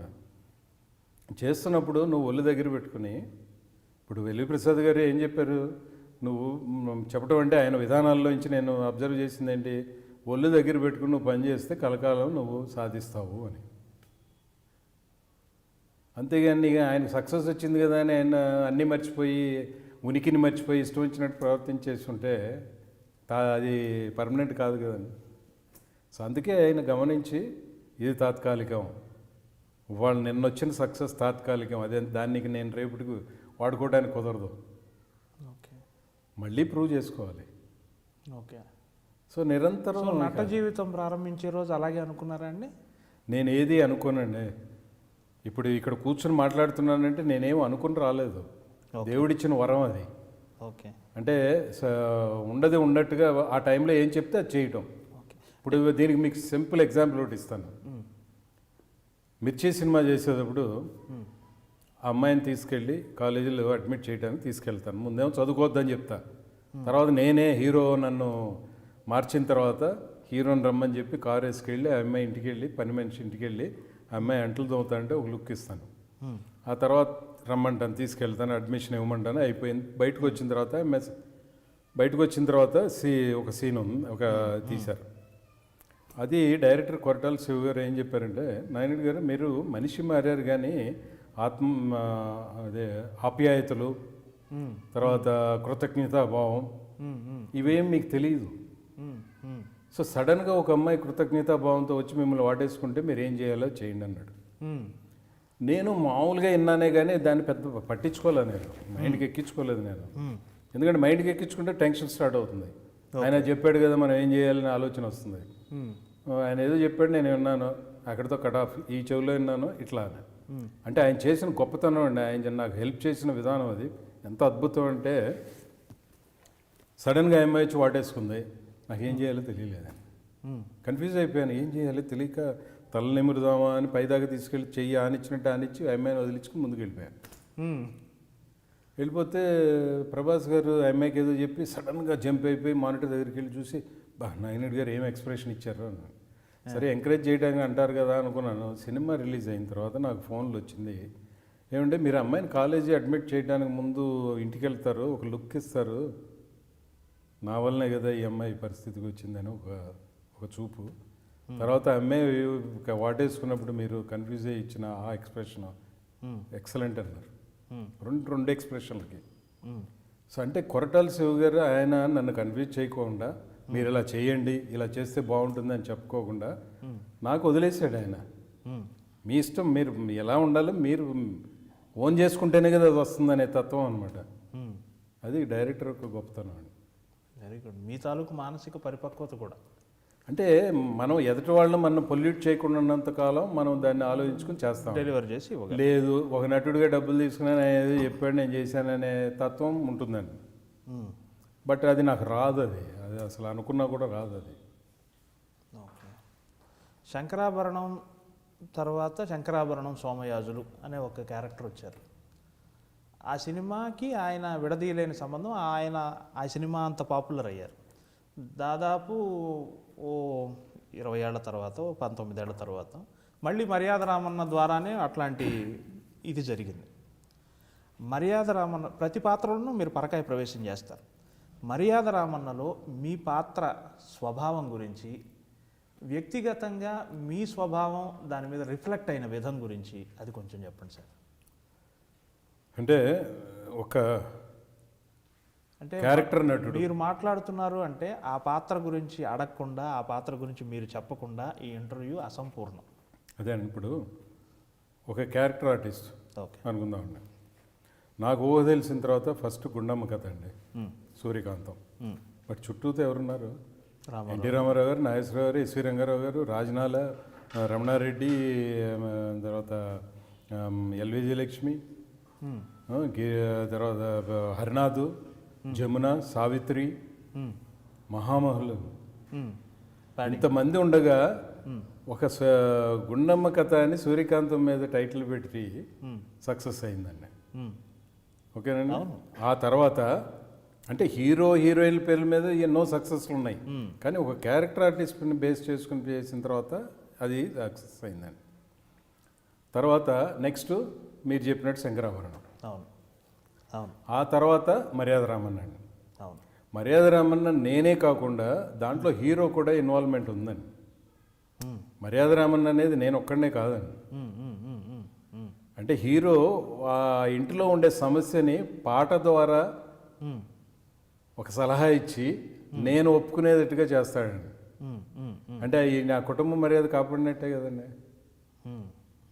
అలాగే ఆఖరిలో కూతురు నీళ్ళలో దూకుతుందండి, ఆ హీరో పడిపోతాడు, అదే దూకుతుంది హీరోని సేవ్ చేయడం కోసం. ఆ తర్వాత హీరో జంప్ చేస్తాడు, మేము జంప్ చేయలేదు కదా. సో ఆ కుటుంబం ఒక మర్యాదను మళ్ళీ అల్టిమేట్గా కాపాడింది హీరో అండి. కాకపోతే ఏంటంటే నా నటన నచ్చో లేకపోతే ఇంకేదన్నా కానీ సునీల్ గారిని ఆల్రెడీ హీరోగా వాళ్ళు చూసేస్తున్నారు. చాలా బాగా ఆయన మంచి నటుడు, నటన, డ్యాన్స్ అన్నీ చేస్తారు అనేది వాళ్ళకి ఆల్రెడీ మైండ్లో ఉంది. బట్ కొత్తగా వచ్చి నేనేదో చేశాను అనేది ఆ రిజిస్టర్ అయిన దాన్ని అందరూ ఇలా చెప్తారండి. మర్యాద రామంలో మీరు అన్నట్టుగా. యాక్చువల్గా స్టోరీ పరంగా చూసుకుంటే ఆ కుటుంబ పరువు కాపాడి మర్యాద నిలబెట్టింది హీరో అండి. కథాగమనంలో అలా జరిగింది, కానీ మామూలు సగటు ప్రేక్షకుడి స్మృతి పదంలో మటుకు మర్యాద తప్పకుండా అండి. తర్వాత ఆ క్యారెక్టర్ గురించి అన్నారు కదా, రాజమౌళి గారు నాకేమీ ఆ క్యారెక్టర్ గురించి చెప్పడం కానీ ఇట్లా ఉండాలి అట్లా ఉండాలని ఏమీ చెప్పలేదండి. ఎందుకంటే మళ్ళీ ఇందాక చెప్పాను చూడండి, మనం కాలుష్యం అవ్వకూడదు మన ఇది అన్నట్టుగా ఆయన సీన్స్ చెప్పేవారు. ఫస్ట్ ఒక సీన్ తీసి చూసుకున్నారు, అంటే ఊరికే కెమెరా పెట్టి డమ్మీ కెమెరాలు పెట్టి ఆర్టిస్టులను పెట్టి చూసుకున్నారు. అంటే నేను చేయగలుగుతానో లేదో, లేకపోతే ఆయనకి అవగాహన రావడానికో, లేకపోతే ఆర్టిస్టులందరినీ ఒక, ఎందుకంటే ఆ కుటుంబంలో జరిగేది కాబట్టి అందరూ కలిసిమెలిసి పనిచేయాలి కదండి. ఏదన్నా కానీ చేశారు, మరి ప్రాక్టీస్ చేయించారు. ఆ తర్వాత అసలు ఒరిజినల్ క్యారెక్టరు నేను చేసిన క్యారెక్టర్ మర్యాద రామంలో నా ఒరిజినల్ క్యారెక్టర్ కూడా అదేనండి. అదే మీరు ఇంత మర్యాద ఇస్తే ఇంత ఇస్తా, మీరు ఇంత తేడా చేస్తే నా తేడా ఇంత ఉంటుందండి. ఆ అగ్రెసివ్నెస్ గురించే అది ఆటోమేటిక్గా వచ్చేసిందండి. ఓకే. అంటే మీ వ్యక్తిగత జీవితంలో ఉన్న అగ్రెసివ్నెస్ రాజమౌళి గారు గుర్తించి ఆ క్యారెక్టర్ ద్వారా ఇది చేసిన. ఇంకొకటి గుండమ్మ కథ ప్రస్తావన మీరే అన్నారు కాబట్టి, రామారావు గారికి, సావిత్రి గారికి, సూర్యకాంతమ్మ గారికి వాళ్ళందరికీ ఒక రకమైన ఒక ఒట్రుమై, తమిళంలో ఒట్రుమై అంటారు, ఒక కలిసిమెలిసి కోఆర్డినేషన్, కలిసిమెలిసి పని చేయడం. ఇక్కడ చూసేసరికి అంటే గుండమ్మ కథ చేసే నాటికి ఆ నటుల మధ్య కనీసం 20 సినిమాలు గతంలోనే షూట్ జరిగి ఉంటుంది. గుండమ్మ కథకి 1964లో గుండమ్మ కథ వచ్చే ముందే రామారావు గారు వీళ్ళంతా కలిసి యాక్ట్ చేసి ఉంటారు. కానీ ఇక్కడ మర్యాద రామన్కి వచ్చేసరికి మీరు సునీల్ అంతకుముందు పనిచేసిన అనుభవం లేదు. కానీ మీ ఇద్దరి మధ్య కూడా ఆ ఒక కోఆర్డినేషన్, ఆ ఒక పోటాపోటీ తత్వం, ఇప్పుడు మీరు డల్ అయినా ఆ క్యారెక్టర్ ఎలివేట్ అవ్వదు, ఆ క్యారెక్టర్ డల్ అయినా మీరు ఎలివేట్ అవ్వరు. ఒక రకమైన పోటాపోటీగా నటన జరిగింది కదా, అది ఎలా సునీల్ గారితో, అది కొంచెం వివరించండి సార్. అంటే సునీల్ గారు ఆ సినిమాకి చేసే విధానం కానీ అన్నీ ఆయన ముందుగానే ప్రిపేర్డ్ అండి. ఓకే. అంటే రాజమౌళి గారి సినిమా చేస్తున్నాం మనం కాబట్టి ఇప్పుడు వరకు 135, 138 సినిమాలు చేశానండి నేను.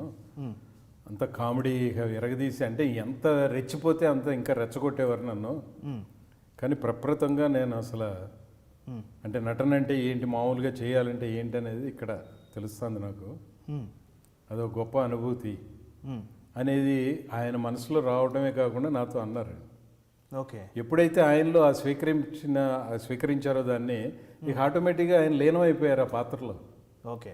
ఇద్దరు ఒకరికొకరు సరెండర్ అయిపోయారు, పాత్రలో లీనమైపోయి అద్భుతంగా చేశారండి. ఓకే. ప్రముఖంగా చెప్పుకోవాల్సి వస్తే ఇంకొక పాత్ర వెంకటాద్రి ఎక్స్ప్రెస్లో మీ క్యారెక్టర్, కుటుంబ రాజ్యాంగం, ఒక టిపికల్ తండ్రి. మీరు నిజంగా అలాగే ఉంటారా మీరు ఇంట్లో? అంటే వెసులుబాటు ఉంటుందండి. ఓకే. అంటే ఇప్పుడు కుటుంబ రాజ్యాంగం, ఇప్పుడు వెంకటాద్రి ఎక్స్ప్రెస్ లాస్ట్లో క్లైమాక్స్లో ఒక చిన్న డిస్కషన్ వచ్చింది. ఏంటంటే పృథ్వీ గారు అంటారు కూడా ఈయన్ని, మన హీరోని, రే మీ నాన్న అంతేరా పోదాం పదా అంటాడు. అంటే ఏంటి, ఇప్పుడు క్షమించమని నేను అడగాల అని డైలాగ్ రాశారు. ఓకే. నేనన్నాను, ఏమంటే క్షమించమని అడగాల అంటే మళ్ళీ క్యారెక్టర్ పడిపోతుందండి అని చెప్పినప్పుడు అసోసియేట్ డైరెక్టర్, మీకు దీని భావన మీకు అర్థం కావట్లేదండి అన్నాడు. సరే తమ్ముడు, నా తప్పు అయి ఉండొచ్చు, మరి నాకు అర్థమయ్యేటట్టుగా నువ్వు చెప్పు అన్న. అంతలోపల చోటాకే నాయుడు గారు అబ్జర్వ్ చేసి వచ్చి, ఏంటి సార్ ప్రాబ్లం అన్నాడు. ఇదండి అన్న. ఆయన వెళ్ళి డైరెక్టర్తో చెప్పారు.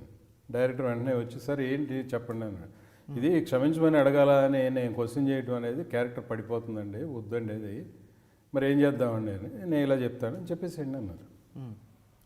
సో దాన్ని ఎలా మార్చానంటే, నేను ఒక కుటుంబ రాజ్యాంగం రాసుకుని నా కుటుంబ సభ్యులు ఇలా ఉండాలనుకోవడం తప్ప క్వశ్చన్ అయిపోయిందండి. ఓకే. ఆ తర్వాత వాళ్ళు రాసింది, సరే నా కుటుంబ రాజ్యాంగాన్ని సవరణ చేస్తున్నాను, 100 తప్పులు 1000 తప్పులు చేస్తాను. Very good.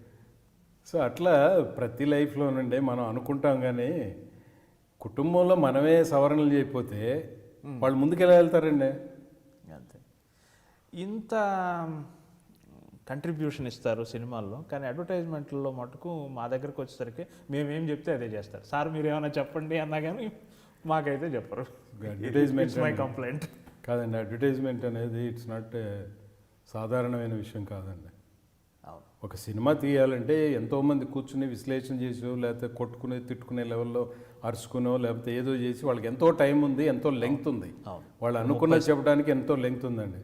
మీరు 1 మినిట్లో చేయాల్సిన దాన్ని ఒక నటుడిగా నేను దాంట్లో ఇంటర్ఫేర్ అయితే అది చాలా తప్పు అవుతుందండి. అంటే బూత్ అనొచ్చండి. చాలా ధన్యవాదాలు మీకు, మా రంగం మొత్తం తరపున మీకు నిజంగా. నిజమండి, వాస్తవం అది. ఒక్క నిమిషంలో మీరు దాన్ని ప్రజలకి 30 సెకండ్లో కూడా చూస్తే వావ్ బా అనిపించే దాన్ని, అంత ప్రతిభని ఇంకోళ్ళు ఇంటర్ఫేర్ అయితే ఎలా కుదురుతుందండి? కుదరదు కదండి. ఒక యాడ్ ఫిల్మ్ మేకర్గా మీకు ఈ అభిప్రాయం ఉన్నందుకు మా రంగం మొత్తం తరపున ధన్యవాదాలు. సరే, ఇది అప్రస్తుతం, అసలు విషయంలోకి వద్దాం. జనబాహుళ్యంలో ఒక్కో నటుడి మీద లేదా నటి మీద కొన్ని అభిప్రాయాలు ఉంటాయి. సావిత్రి గారి నవ్వు, ఆవిడకంటూ ఒక టిపికల్ నడక, రావు గోపాలరావు గారి డైలాగు విరుపు, ఇలా ఉంటాయి కదా. బ్రహ్మానందం గారి ఒక కైండ్ ఆఫ్ ఎక్స్ప్రెషన్స్. మీ మీద ఉన్న అభిప్రాయం ఏంటంటే, ఒక ప్రేక్షకుడిగా చెప్తున్నా, ఇంటర్వ్యూయర్ హోదాలో కాకుండా ప్రేక్షకుడి హోదాలో చెప్తున్నా, మీరు కళ్ళతో ఇచ్చే ఎక్స్ప్రెషన్,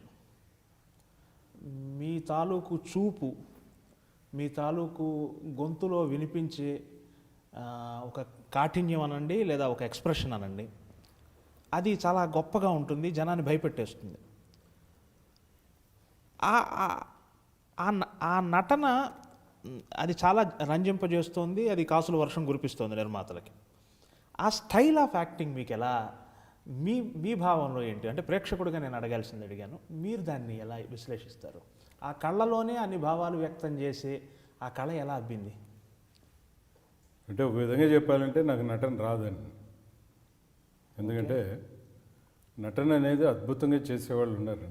అంటే డ్రమటైజ్ చేయటం, లేకపోతే సమాజంలో వ్యక్తులను చూసి దాన్ని అంటే యాజ్ ఇట్ ఈజ్ మక్కీ అంటారు చూడండి, అలా దింపేయగలటం, ఇలాంటి ప్రతిభలు చాలామందిలో ఉంటాయండి.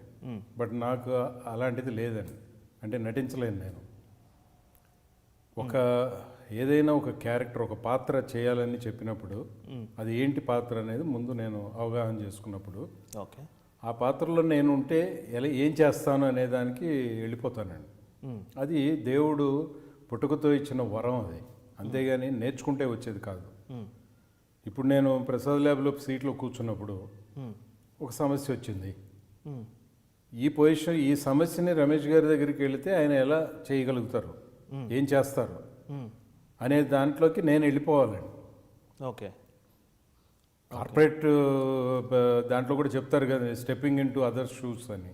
ఓకే, అంటే మనం మన యజమానికి నొప్పి కలిగించుకోకుండా, వాళ్ళ సమయం కేటాయించుకోకుండా, వాళ్ళది వేస్ట్ చేయకోకుండా, మనం వాళ్ళు చేసే ఎలా చేస్తారనే వాళ్ళ మనస్తత్వం మనకు తెలిసి ఓకే ముందుకు తీసుకెళ్ళగలిగితే అప్పుడు మనం సఫలీకృతులు అయినట్టండి. సక్సెస్ అక్కడ ఉంటుంది. అంటే ఒక సంస్థ నిర్వాహకుడిగా ఉన్న స్థితప్రజ్ఞత అవును, నటనలో కూడా రిఫ్లెక్ట్ అయింది కదా. అది ఆటోమేటిక్గా వచ్చేసింది. అంటే పుట్టుకతో వచ్చిన స్వభావం అది. ఓకే, ఇప్పుడు అందరూ ఆ చైర్లో కూర్చొని అలాగే చేయలేకపోవచ్చు కదండి. అంటే నాకంటే బెటర్గా చేయొచ్చు కదా. అంటే కొన్ని నా అంతటి నేను ఓన్ చేసుకుని చేయటం వల్ల కూడా సమస్యలు వస్తాయి కదండి. ఓకే, 100% గ్యారంటీ ఇవ్వలేను కదా. ఆయన ఇలాగే థింక్ చేస్తారు, ఇలాగే జరగాలనేది ఉండదు కానీ కొన్ని ఫెయిల్యూర్స్ ఉంటాయి కదండి. ఓకే, సో అట్లా ఫెయిల్యూర్స్ స్థానంలో ఇంకో వ్యక్తి ఉంటే బెటర్గా చేసి ఉండొచ్చు కదా. అంటే ఇక్కడ ఇంకొకటి అడగదలుచుకున్నాను. మిమ్మల్ని చూసి అందరూ భయపడతారు, అది జనవెరిగిన సత్యమే. అంటే ఒక సంస్థ నిర్వాహకుడిగా మీరు ప్రదర్శించిన దీనివల్ల ఆ భయపడే తత్వం అలాగే సినిమాలో కూడా వచ్చింది మీ పాత్ర తాలూకు దీనిని చూసి? అంటే మా స్వభావం అనేది కూడా పుట్టుకతో ఉండేదండి. అంటే తంగర్ బచ్చన్ అనే director, producer, cameraman, first cameraman, తర్వాత డైరెక్టర్ ప్రొడ్యూసర్ అయ్యారు, తమిళ్ అనమాట. ఆయన ఢిల్లీ నుంచి చెన్నై వెళుతూ ఆయన ఫ్రెండ్ మా ప్రసాద్ ల్యాబ్ గెస్ట్ హౌస్లో ఉంటే ఇక్కడ దిగారు. ఓకే, నేను ఆయనకి నాకు పరిచయం లేదు, రమ్మన్నాను, రూమ్కి వచ్చారు, నా ఎదురుగా కూర్చున్నారు. ఆ చైర్ నుంచి ఇటు నుంచి ఇటు షిఫ్ట్ అవ్వడం మొదలెట్టాడు ఆయన. నాకు ఆశ్చర్యం, ఏంటి ఈయన ఇట్లా అవుతున్నాడు, షిఫ్ట్ అవుతుంది. అడిగాను, ఏంటి సార్ ఏమైంది మీకు అని. ఏం లేదు, మిమ్మల్ని చూస్తే ఎలాంటి వ్యక్తి అయినా భయపడతాడు, కానీ ఇక్కడ మాత్రం మీరు చాలా సాఫ్ట్, ఈ క్యారెక్టర్ కావాలి నాకు, పళ్ళికూడం అనే సినిమా తీస్తున్నాను, స్నేహకి మీరు చిన్న క్యారెక్టర్ వేయాలి అని చెప్పి డెసిషన్ తీసుకున్నాడు. Very good. సో నన్ను ఇప్పుడు ప్రసాద్ ల్యాబ్లో పనిచేసే వాళ్ళు ఉంటారు, బాయ్స్ ఉంటారు, వాళ్ళు ఏదన్నా జరిగి ఏమైనా నాతో చెప్పొచ్చు కదా అంటే మీ దగ్గర రావడానికి భయం అంటారు. సో అదేంటంటే పుట్టుకతో దేవుడు నాకు ఫేస్లో ఏంటంటే, నేను ఎవరి దగ్గరికైనా వెళితే నా వాయిస్ వినుకోకుండా కూర్చున్నా అనుకోండి, నాకెవరు సహకరించరు, నన్ను ఎవరు నాకు సహాయం చేయరు, నన్ను ఒక విలన్గానే చూస్తారు, దుర్మార్గుడిగానే చూస్తారు. ఎందుకంటే ఆ ఎక్స్ప్రెషన్ ఫేస్లో అదే ఉంటుంది కాబట్టి. తర్వాత ఎప్పుడైతే నేను మాట్లాడటం మొదలెడతాను, ఇందాక మీరు అన్నారు చూడండి వాయిస్, నా వాయిస్లో కఠినంతో పాటు మార్ధవం కూడా ఉంది. అంటే ఎదుటివాడి గురించి ఆలోచిస్తున్నాననే ఒక అంటే స్వభావం తెలుస్తుందండి. కేరింగ్నెస్. అంటే నా కోసం ఆయన అరుస్తున్నాడు, నా కోసం ఆయన కోపడుతున్నాడు అనేది దేవుడిచ్చిన వరం ఏంటంటే ఆ స్వరంలో అది ఉందండి, ఆ మాధుర్యం ఉంది. ఖచ్చితంగా ఉంది. అది పైకి కాఠిన్యం కనిపించినా మీ మనసు ఖచ్చితంగా వెన్న.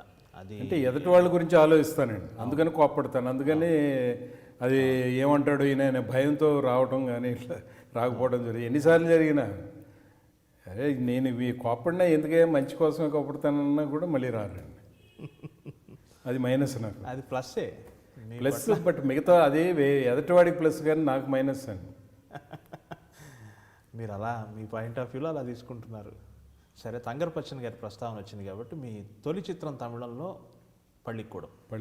ఆ అనుభవం ఎలా ఉంది? అంటే తమిళ భాషతో మీకు చాలా పరిచయం ఉంది, ఎందుకంటే చాలా జీవితం మీరు అక్కడ చేశారు. అదే చెప్పాను కానీ నా తత్వం ఏదన్నా అనిపిస్తే తప్పు రైట్ అంటే వెంటనే మాట్లాడేస్తాను, మొహోటం లేకుండా మాడతాను, నిర్మోహోటంగా మాడతాను చెప్పాను కదండి. ఫస్ట్ డే షూటింగ్ అండి వెళ్ళాను. బయట ఒక junior artist, senior most artist కూర్చుని ఉంటే, ఏమండి డైరెక్టర్ గారు ఏం చెప్తారు, మనం ఏం చేయాలని అడిగాను. అని చెప్పి శివాజీ గణేశన్ గారి గురించి చెప్పాడు. శివాజీ గణేశన్ గారు లొకేషన్కి రాగానే డైరెక్టర్ దగ్గరికి వెళ్ళి, ఏంటి వాళ్ళ సీన్ ఏం తీస్తున్నారు సార్, ఇది అని చెప్తాడు డైరెక్టర్. తమ్ముడు, ఈ స్టోరీ నీది, నా క్యారెక్టర్ నువ్వు డిజైన్ చేసావు, నీకేం కావాలో నాకు తెలియదు, నాలో ఎన్నో కళలు ఉన్నాయి, నీకేం కావాలో నువ్వు చేసి చూపిస్తావా, చెబుతావా, అప్పుడు నేను చేస్తాను. రమ్మను. అంతేగాని నువ్వు తీసుకొచ్చి డైలాగులు ఇది సీన్ ఇది అంటే నేను చేయను అనేవారంట. ఓకే. అట్లా ఈయన ఏం చెప్పాడంటే, ఆయన ఏం చెప్తాడో చేయండి అన్నాడు. సరే లోన్కి వెళ్ళాను. ఆయన ఏమంటే అక్కడి నుంచి మీరు అబ్బాయిని స్కూల్కి వెళ్ళమని డైలాగ్ ఇక్కడికి రాగానే చెప్పుకుంటా వస్తారు, డైలాగ్ చెప్పుకుంటా వచ్చి ఇస్త్రీ చేసి మళ్ళీ వాళ్ళ మీదకి వెళ్ళిపోయి వాళ్ళని ఏదో అనేసి వెళ్ళిపోయి మళ్ళీ గుమ్మం దగ్గర ఆగి మళ్ళీ రిటర్న్ వచ్చి ఏదో చెప్పేసి వెళ్ళిపోతారు. ఇది సరే డైలాగులు ప్రాక్టీస్ చేద్దామని అసోసియేట్ డైరెక్టర్ వస్తే, లేదండి నాకు ప్రాక్టీస్ చేసే ప్రతిభ నాలో లేదు, కెమెరా పెట్టేసిన తర్వాత ఆటోమేటిక్ చేస్తానంటే, లేదు సార్ అది లేదని చేస్తాను. సరే షార్ట్ పెట్టారు. పెడితే అసోసియేట్ డైరెక్టర్, సార్ మీరు అక్కడి నుంచి మాట్లాడటం బాగాలేదు, ఇక్కడి నుంచి మాట్లాడితే బెటర్. మరి డైరెక్టర్ అలా చెప్పాను, నేను చెప్తానులే అని అన్నాడు. డైరెక్టర్కి నేను చెప్పుకుంటానండి, మీరు ఇక్కడి నుంచి మొదలెట్టండి అన్నాడు. సరే మొదలెట్టాను. కట్ అన్నాడు డైరెక్టర్. వచ్చేసి, ఏం సార్ ఏం చెప్పాను మీకు, నా జీవితమే అయిపోయింది, ఈ సీన్ నమ్మే సార్ నేను సినిమా తీస్తున్నాను, నేను చెప్పింది ఏంటి మీరు ఏం చేస్తున్నారు, పోయింది నా జీవితం పోయింది, ఏం లేదు నా సినిమా పోయింది, డ్యామ్ డూమ్ అని అరిసేసాడండి. వెళ్ళిపోయాడు.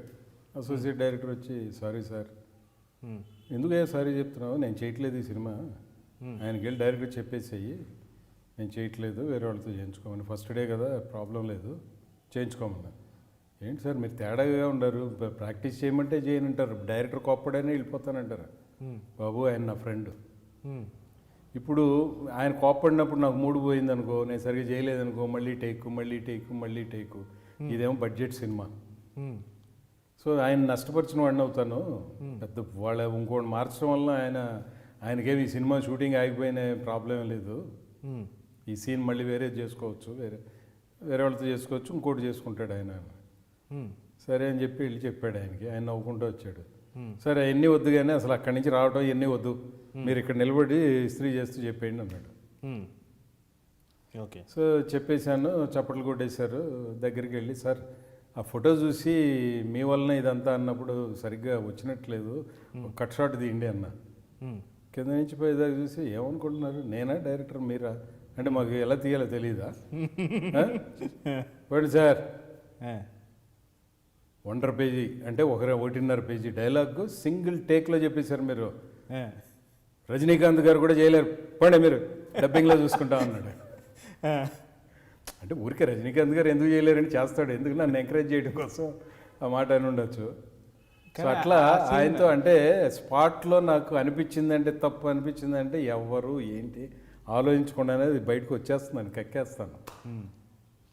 అదే మీకు నటనలో కూడా ప్లస్ అయింది కదా, మీకు ప్లస్ అయింది కదా. ఏమి మన వ్యక్తిత్వం అదే నటనలో వచ్చేస్తుంది, అది అందులో ఎటువంటి ఇది లేదు.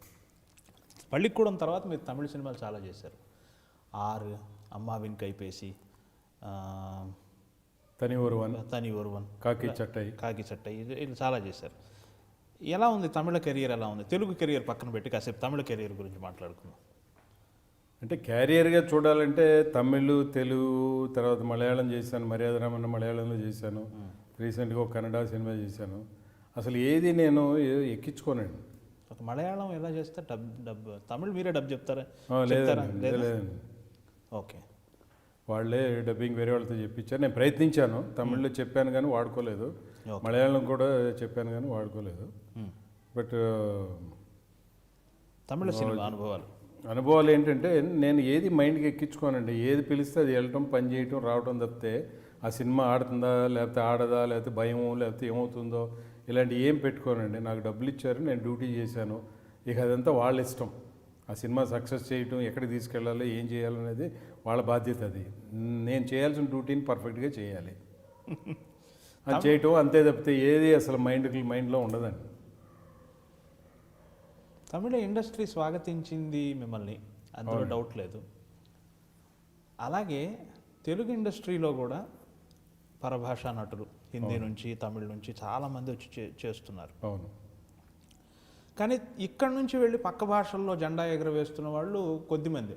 మహా చెప్తే కోట శ్రీనివాసరావు గారు, మీరంతే.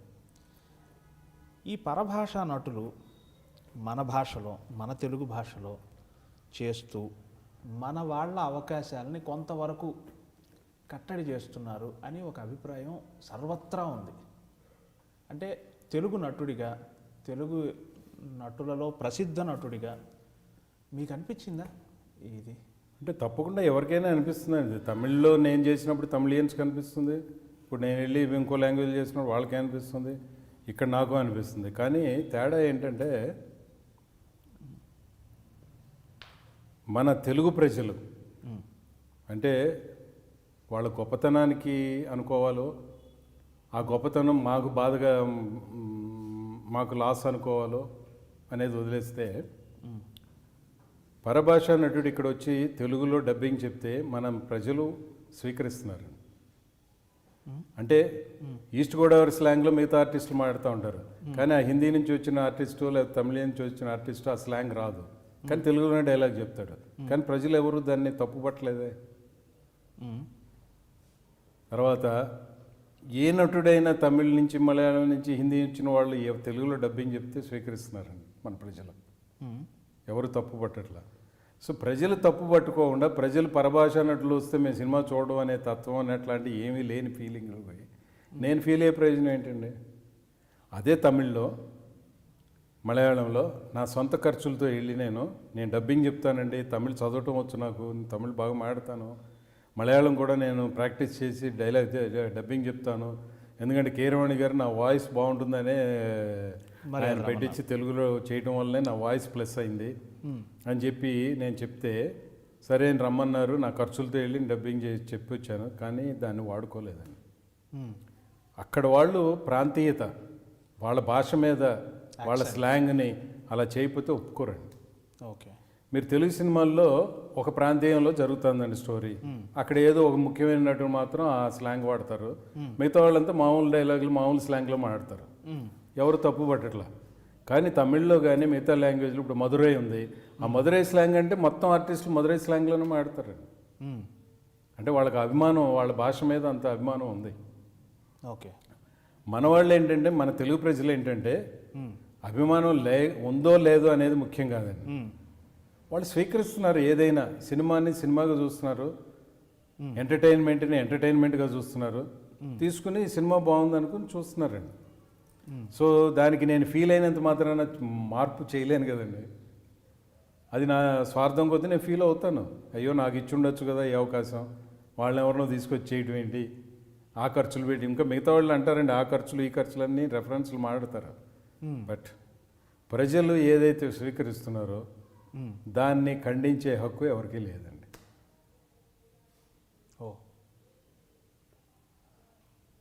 అక్కడ ప్రజలు ఒప్పుకోవట్లేదు కాబట్టి వాళ్ళు అదే అవలంబిస్తున్నారు. వాళ్ళ భాషలోనే డబ్బింగ్ చెప్పిస్తారు, వాళ్ళ భాష వాళ్ళతోనే చెప్పిస్తారు, ఆ స్లాంగ్ అన్నీ మెయింటైన్ చేస్తారు చుట్టూతో ఉండే ఆర్టిస్టులతో. అది వాళ్ళ తత్వం. అది మీరు అలా అంటున్నారు, కానీ అలా తెలుగులో డబ్బింగ్ చెప్పగలిగిన స్థాయి ఉన్న ఆర్టిస్టులు కూడా ఒక్కళ్ళో ఇద్దరు అంతే, మిగతా వాళ్ళందరూ లేదండి. ఈ మధ్య వచ్చిన సినిమాల్లో తమిళ నటులు ఎవరెవరైతే నటిస్తున్నారో అందరూ వాళ్ళే డబ్బింగ్ చెప్పించారు. ఓకే, మీరు తమిళ నటులు, నేను హిందీ నటులు చెప్తున్నాను. అదే తమిళ నటులు శంకర్ గారే చెప్పేస్తున్నారు. అందరూ తమిళనాడులో అందరూ తెలుగు డబ్బింగ్ చెప్తున్నారు. తమిళ యాక్సెంట్ను కూడా మనం స్వీకరించేస్తున్నాం. మన వాళ్ళు యాక్సెంట్ అనుకోవట్లేదండి, వాళ్ళు ఎంతసేపు సినిమాని సినిమాగా చూస్తున్నారు. బాగుందా లేదా, బాగోకపోతే తీసేయి దొబ్బింది అంటారు ఫస్ట్ మార్నింగ్ షోకి, బాగుందంటే ఎక్కడికో 100కి తీసుకెళ్తారు. ఓకే. అంతేగాని దాంట్లో పరభాష నటుడు చేశాడా లేదా ఏదేం చేశారా అనేది ఉండదండి. వాళ్ళకి నచ్చినప్పుడు నాయనుడి గారు బాగా చేశారు, లేకపోతే మోహన్ లాల్ గారు బాగా చేశారు, లేకపోతే ఇట్లా చెప్పేస్తారే కానీ వాళ్ళలో కల్మషం లేదు. భాష మీద ఈ భాష మన భాషనే వాడాలి, ఈ స్లాంగే వాడాలని వాళ్ళు డిమాండ్ చేయట్లే. చేయనప్పుడు నేను మాట్లాడితే అది హాస్యాస్పదం అవుతుంది కదండి. సెట్లో మీరు కలుసుకుంటూ ఉంటారు కదా, హిందీ నుంచి వచ్చేవాళ్ళు, తమిళ నుంచి వచ్చేవాళ్ళు. మీ మధ్య ఎలా ఉంటుంది, రిలేషన్ ఎలా ఉంటుంది? అంటే జనరల్గా వేరే భాష నుంచి వచ్చిన వాళ్ళు కొంచెం ఇబ్బందిగా ఫీల్ అవుతారండి. ఎందుకంటే వాళ్ళకి లోన ఆ లాంగ్వేజ్ మాట్లాడలేము అనేది తెలిసిపోతుందని కానీ, లేకపోతే ఏదో ఒక డిస్టెంట్ మెయింటైన్ చేయడానికి ప్రయత్నిస్తారు కొంతమంది. కొంతమంది నా తత్వం ఏంటంటే ఎదుటివాడిని మనం పలకరించాడా లేదా, నేను పెద్ద ఆర్టిస్టా అతను చిన్న ఆర్టిస్టా లేకపోతే జూనియర్ ఆర్టిస్ట్, ఇవన్నీ చూడండి. వెళ్ళగానే చూస్తాను, వాళ్ళు వచ్చి పలకరిస్తే ఓకే, లేదంటే నేనే వెళ్ళి పలకరిస్తానండి. ఓకే. అట్లా పలకరించడం వల్ల వాళ్ళు నాతో కొంచెం చనువు పెరుగుతుంది. కొంతమంది అసలు పెరగదు, ఎంత ప్రయత్నించినా పెరగదు. కానీ మనం డ్యూటీ చేయడానికి వచ్చాం, అంతేగాని అతను నాతో స్నేహం చేయట్లేదు, నాతో ఫ్రీగా ఉండట్లేదు అనేది దానికి తావు లేదు. డ్యూటీ చేయటానికి నీ డ్యూటీ చేసి నువ్వు వెళ్ళిపో అంతే. ఏ విధంగా నీకు నష్టం ఇది? ఇంకో నటుడో నటో నిన్ను గౌరవించలేదు, నీకు మాట్లాడించలేదు అని అందువలన నీకు వచ్చిన నష్టం ఏంటి? ప్రొడ్యూసర్ డబ్బులు పెడుతున్నాడు, నువ్వు డబ్బులు తీసుకుని పని చేయడానికి వచ్చావు, నీ పని చేసి నువ్వు వెళ్ళిపో. వాళ్ళు బాగా మాట్లాడి నీతో మమేకం అయితే ఓకే, అవ్వలేదనుకో ఓకే. ఇండస్ట్రీలో మీతో సన్నిహితంగా మెలిగేది ఎవరు? మీ అంటే నేను అడుగుతుంది పర్టికులర్ మీ జోనర్లో ఉన్న ఆర్టిస్టుల్లో. అంటే జనరల్గా ఏంటంటే అండి, అందరూ నాతో బాగుంటారండి. ఎందుకంటే ఒకటి సింపుల్ ఎగ్జాంపుల్ చెప్తానండి. మర్యాద రామన్ రిలీజ్ అయిన 5వ రోజుకి టూర్కి వెళ్ళాం. టూర్కి వెళ్ళినప్పుడు అందరూ ఏం కొట్టారండి వాడిని రోకలతో, నిజంగా భలే, అప్పటి వరకు ఎందుకు చేయలేదు, అంత టైం ఎందుకు పట్టింది మీకు, అసలు అంతాక ఎందుకు ఊరుకున్నారు మీరు అంటే ప్రజలు ఎంత ఇన్వాల్వ్ అయిపోయారు దాంట్లో. అదొక సినిమా, అదొక స్టోరీ అనేది మర్చిపోయి నాతో అదేదో ఒక నిజంగా జరిగినట్టుగానో మీరు అంతసేపు ఎందుకు మీరు టాలరేట్ చేశారు రావు రమేష్ని అన్నట్టుగా మాట్లాడారండి. సరే అన్నీ అయిన తర్వాత పక్కకు వచ్చి ఫోన్ చేశాను రావు రమేష్ గారికి, ఏమండి మీ వల్ల నేను ఎలివేట్ అయ్యాను, థ్యాంక్ యూ అండి అని. అదేంటంటే మీరు నాకు థ్యాంక్స్ చెప్పడం అంటే ప్రజల్ని మీ మీద ఎంత ఏహ్యభావం కలిగించారో మీ నటన వలన, వాళ్ళు నాకు ఒక మనిషిని చంపుతా అంటే నాకు సింపతి, నాకు సపోర్ట్ ఏంటి? ఏ మనిషిని చంపేశాడని నన్ను ఖండించాలి కదా. ఓకే. అట్లాంటిది మిమ్మల్ని చంపటం వాళ్ళు హ్యాపీగా ఫీల్ అవడం ఏంటి, మీ క్యారెక్టర్ని చంపితే వాళ్ళు హ్యాపీగా ఫీల్ అవడం ఏంటి? అంటే మీరు ఎంత ఏ లెవెల్కి పబ్లిక్ని ఇరిటేట్ చేశారు. ఓకే. దానివల్ల నేను ఎలివేట్ అయ్యాను. ఓకే. అదేవిధంగా గబ్బర్ సింగ్లో పవన్ కళ్యాణ్ గారు హాస్పిటల్ సీన్లో మిషన్ చూసి నువ్వే కదా నాయుడు గారికి ఉండేవి, ఆయన నాతో మాట్లాడ్డావు అని చెప్పి టక్క టక్క టక్క డైలాగులు చెప్పి చేసిన పర్ఫార్మెన్స్, చెయ్యి పట్టుకుని ఆయన ముద్దు పెట్టుకుంటే బాడీలో వచ్చిందంటే తట్టుకోలేకపోయాను నేను. సో తట్టుకోలేక చేసేపటికి తర్వాత ఆయన షార్ట్లు అయిపోయిన 20 నిమిషాలకి వెళ్ళిపోయిన ఆయన తిరిగి వచ్చి ఏదో చెప్పి వెళ్ళారండి. మళ్ళీ తర్వాత 2 days తర్వాత సుహాసిని గారి క్యారెక్టర్ ఫ్యూనరల్ తీస్తున్నప్పుడు వెళ్ళాను ఆయన దగ్గరికి. ఏమండి నటన అనేది నిజ జీవితంలో, అంటే నటనలో కూడా నిజ జీవితంలో ఉండే ఫీలింగ్స్ వస్తాయని ఫస్ట్ టైం నాకు అనుభూతి కలిగిందండి. మీరు చేసిన పర్ఫార్మెన్స్కి అసలు నాకు ఆటోమేటిక్గా వచ్చేసింది. మీరు తర్వాత ఏదో వచ్చి చెప్తే నేను అది గమనించలేదండి, నేను ట్రాన్స్లోకి వెళ్ళిపోయాను ఆ ఫీలింగ్లోకి. అంటే లేదండి అదే మీరు చాలా బాగా చేశారని చెప్పడానికి వచ్చాను అన్నాడు ఆయన. అక్కడ ఎవరు పవన్ కళ్యాణ్ గారి పర్ఫార్మెన్స్ వల్ల నేను ఎలివేట్ అయ్యానండి, నేను సక్సెస్ అయ్యాను. ఆయన సక్సెస్ అవుతూ నన్ను కూడా లేపాడు నేను. బ్రహ్మాండ.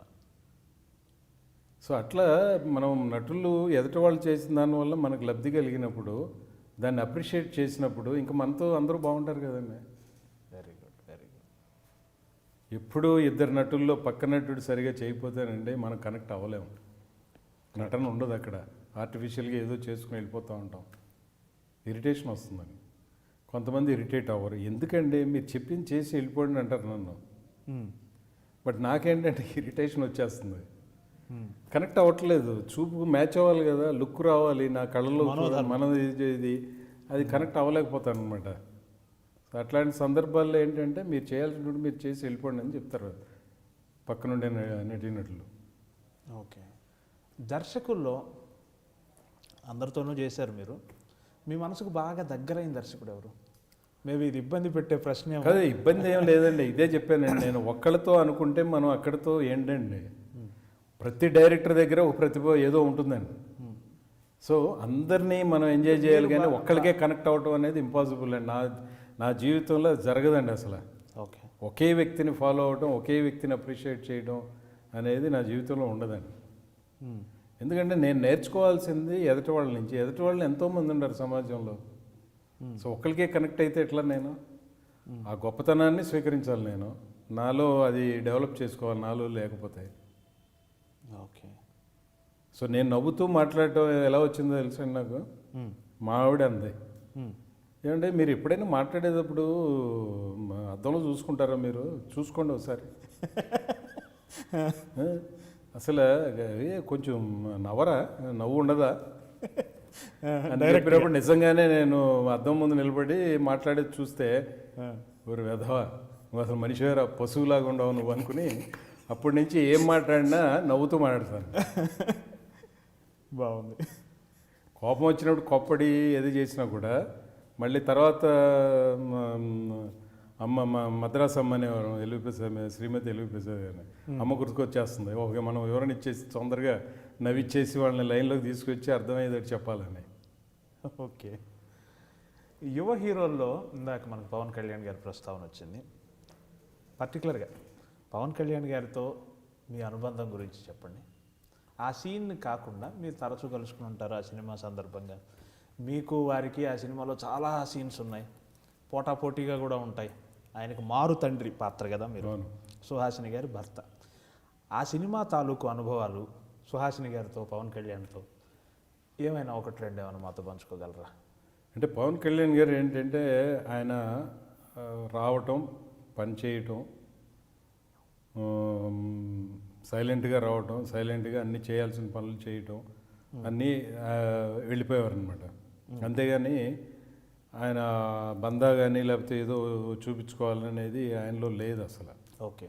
సో అందుకని ఎక్కువ ఇంటరాక్షన్ అయితే జరగలేదు నాకు. ఓకే. బట్ ప్రసాద్ ల్యాబ్ మనిషిగా ఆయనకి ముందే నేను తెలుసు కాబట్టి, ఆయన తొలి ప్రేమ టైంలో ల్యాబ్కి వచ్చినప్పుడు, బ్రషెస్ చూడడానికి వచ్చినప్పుడు, అప్పటి నుంచి నేనేంటనేది ఆయనకు తెలుసు. ఆయన నటుగా కాకుండా చిరంజీవి గారి బ్రదర్గా అంతకుముందు ఇవన్నీ తెలుసు కాబట్టి, సో మాకు ఆ అనుబంధాలు ఉండటం లేకపోవడం అనేది ఎక్కడా లేదండి. ఎందుకంటే ఆల్రెడీ నోన్ పర్సన్స్. ఓకే. ప్రపంచ సినిమా మొత్తం మీద ఇంగ్లీష్ కానివ్వండి, హిందీ కానివ్వండి, తమిళ, తెలుగులో ఒకే ఒక్క నటుడు, అభిమాన నటుడు అని చెప్పాల్సి వస్తే మనస్ఫూర్తిగా ఎవరి పేరు చెప్తారు? నేను చిన్నప్పటి నుంచి ఎన్టీ రామారావు గారు. ఓ. సో మా అన్నయ్య, నేను, ఆయన ఏమో నాగేశ్వరరావు గారి ఫ్యాను. సో నేను ఎన్టీ రామారావు ఫ్యాన్ని. సో తను దుబ్బోడు అనేవాడు, అంటే రాయలసీమలో దుబ్బోడు అంటే లావుగా ఉండేవాడు. నేను బట్టతలవిడు అనేవాడిని. ఇక అక్కడి నుంచి కొట్టుకునే వాళ్ళం అండి. మా అమ్మ అనేవారు, ఎందుకు కొట్టు చేస్తారు, వాళ్ళిద్దరు బాగానే ఉండారు కానీ మీరెందుకు కొట్టుకు చేస్తున్నారు ఇక్కడ అనేది. ఓకే.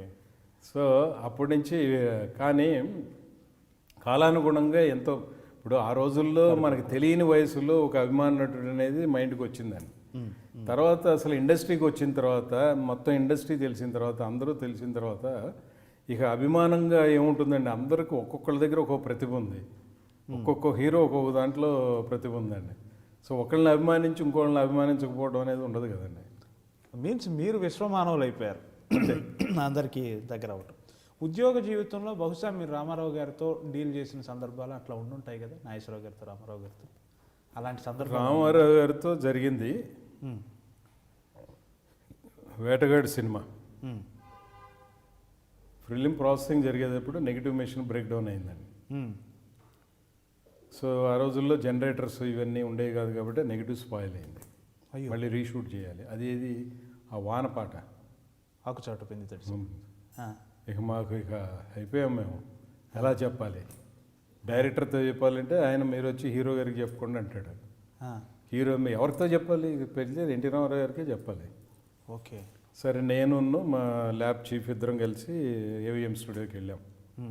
వెళ్ళిన తర్వాత రాఘవేంద్ర గారు అందరూ కూర్చుని ఉన్నారు. ఆయనతో చెప్పినట్టున్నారు వెళ్ళి, ఇట్లా ప్రసాద్ ల్యాబ్ నుంచి వచ్చారండి ఫలానా వ్యక్తులు, నెగిటివ్ ఇట్లా అయిందంట అంటే, ఏం పర్వాలేదు బ్రదర్, ఏముంది మళ్ళీ చేసుకుందాం, మనం ఇంకా షూటింగ్లోనే ఉన్నాం కదా. మనం మొత్తం అసలు ఇదేంటి ఏంటేంటో అనుకుని గజగజగా వణుకుతూ వస్తే అని చాలా సింపుల్గా, ఏం పర్వాలేదు బ్రదర్, మనం అంతా షూటింగ్లో ఉన్నాం, మళ్ళీ చేసుకుందాం, ఏం వారికి చెప్పండి అని డైలాగ్ లేని పండి అనమాట. ఓకే. సో వెంటనే ఇక చంకలు కొట్టుకుంటూ వచ్చేసాం. ఇక నాగేశ్వరరావు గారితో అండి ఇట్లాంటి సందర్భం? నాగేశ్వరరావు గారితో ఇట్లాంటి జరగలేదు, కానీ మనం సినిమాలో ఓకే నేను ఇష్క్ చేశాను కాబట్టి విక్రమ్ కుమార్కి ఫోన్ చేసి, నాగేశ్వరరావు గారితో మనం సినిమాలో నేను ఒక్క ఫ్రేమ్లో కనపడాలి, నేను నాకు అవకాశం ఇవ్వండి అన్న. మీరు అడిగారు? ఓ. అడిగితే సర్లే సార్ అని చెప్పి కొంత టైం అయిన తర్వాత ఫోన్ చేశారు, ఇట్లా ఒక డాక్టర్ వేషం ఉందండి, అది మీతో వేయిస్తున్నామని. ఇట్లా గడ్డం పెంచానండి వేరే సినిమా తమిళ్లోనో దేనికో చేయడానికి, మర్యాద రామన్న వర్షన్ చేయడానికి అంటే, పర్వాలేదండి డాక్టర్స్ గడ్డం ఉంటాయి కదా అని. సరే అని చెప్పి షూటింగ్ పెట్టుకున్నారు. వెళ్ళాను అన్నపూర్ణ స్టూడియోకి, నాగార్జున గారు ఉన్నారు, ఆయనతో అన్నాను, ఏమండి ఇట్లా రిక్వెస్ట్ చేశాను, ఇట్లా బేర్డ్ ఉంది, గడ్డం ఉంది కదా అని. ఇట్లా అంటే, అదే ఉందండి doctors they all have beard and this thing, no issue అన్నాడు ఆయన. అబ్బా ఫస్ట్ ఇక్కడ పాస్ అయిపోయాం అనుకుని లోనికి వెళ్ళాను. నాగేశ్వర గారు బెడ్ మీద ఉంటారు, నేను చెప్తానమాట, ఏం పర్వాలేదండి మీకు అంతా నయం అయిపోయింది, తను మీతో ఉంటుంది, మీకు సపరీలు చేస్తుంది, అది ఇది అని చెప్పిన తర్వాత ఆయన సరే ఆయన ఒక మాట అన్నారు, ఏంటి ఫస్ట్ టైం మా యాక్టింగ్ అని. అంటే మర్యాద రామన్ చూశారు, ఆయన అన్ని చూశారు కానీ బట్ అంత తెలియదు కదా అప్పటికే ఆయన సినిమా. లేదండి ఇట్లా పలానా అంటే, ఓకే అలాగా, ఓకే ఆల్ ది బెస్ట్ అన్నారు అనమాట. కానీ తర్వాత ఎడిటింగ్లో ఆ సీన్ లేపేశారు. ఓకే. రిలీజ్కి లేదు అది. ఓకే. పోన్లేండి, వ్యక్తిగతంగా నాగేశ్వరరావు గారితో నటించాను, ఆ ఫుటేజ్ ఉంది. ఇటువంటి అనుభవాలే చిరంజీవి గారితో, రజనీకాంత్ గారితో ఏమైనా ఉన్నాయా? సో పెద్ద హీరోలతో మాకు యాక్చువల్గా ఇది ఉండదండి, ఎందుకంటే ల్యాబ్కి వాళ్ళు ల్యాబ్ పని మీద రారు కాబట్టి వారితో మాకేం జరగలేదు, మీట్ అవడం కానీ ఏం జరగలేదు. కానీ రజనీకాంత్ గారు మొరటుకు కాలయ్య అని ఒక సినిమా ఏవిఎం వాళ్ళు ప్రొడ్యూస్ చేస్తే, దాసనారాయణ గారు మేనల్లుడు కేఎస్ హరి అని, అది తెలుగులో అనువాదం చేద్దామండి. సుందర్సి డైరెక్టర్ అనుకుంటాను కదా. కాదు మొరటుకలి కాదు, Raman SP Muthuraman. Okay okay. అప్పుడు సుందర్సి వీళ్ళు ఎవరు లేరు కదండి, అది ఎప్పుడు నేను చెప్పేది ఎప్పుడు 80s. తర్వాత కూడా ఇంకో సినిమా వచ్చింది అదే టైటిల్తో. సో కేఎస్ హరి దాన్ని తెలుగులో అనువాదం చేద్దామని చెప్పి నన్ను మా బ్రదర్ని పార్ట్నర్స్గా చేసి ప్రొడ్యూసర్స్గా మా ఇద్దరు పేర్లు పెట్టి సినిమా తెలుగులో అనువాదం చేసి సినిమా తీసాము. అది రూపాయికి రూపాయి తెచ్చిపెట్టింది. పెద్ద రజనీకాంత్ గారు అనువాదం సినిమా ఫస్ట్ హిట్ అయిన సినిమా అదే. ఇక అక్కడి నుంచి ఇక భాషతో ఎక్కడికో వెళ్ళిపోయారు ఆయన. అలాంటి సందర్భం మళ్ళీ వచ్చిందండి నిర్మాతగా? లేదు, ఫైనాన్షియల్గా అలా చేయాలనే ధైర్యం రాలేదు లేక. ఓకే. నటనకి ముందు ఇంకేదన్నా రంగం ఆకర్షించిందా అండి? ఇప్పుడు నిరంతరం డైరెక్టర్లతో ఉండేవాళ్ళు, నిరంతరం ప్రొడ్యూసర్లతో ఉండేవాళ్ళు, అది ఎట్లాగో చెప్పారు, అలా అనిపించిందా డిస్ట్రిబ్యూషన్ లైన్లోకి వెళ్దామని? అట్లా లేదండి, అన్ని సాధక బాధలు తెలుసు కాబట్టి నేను ఎప్పుడు అలాంటి లైన్కి వెళ్ళాలనిపించలేదు. కానీ ఒక వ్యక్తి అడిగారు, మీకు ఫైనాన్స్ ఇస్తారు, హీరోలు డేట్లు ఇస్తారు, డైరెక్టర్లు ఇస్తారు, మీరెందుకు సినిమా తీయకూడదు అని. నేను అన్నాను, నా మనస్తత్వానికి నేను తీయలేను, నేను సూట్ అవ్వను, కానీ నేను సూట్ అవుతాను అనిపించిన రోజున మాత్రం తప్పకుండా చేస్తాను, అది ఎప్పుడు అనేది ఇప్పుడు చెప్పలేను అని చెప్పాను. కాకపోతే వేరే రంగం అంటే ఈ కలర్ ఫొటోస్ ప్రింటింగ్ ఉంటుంది చూడండి, అది మధ్యలో ఒక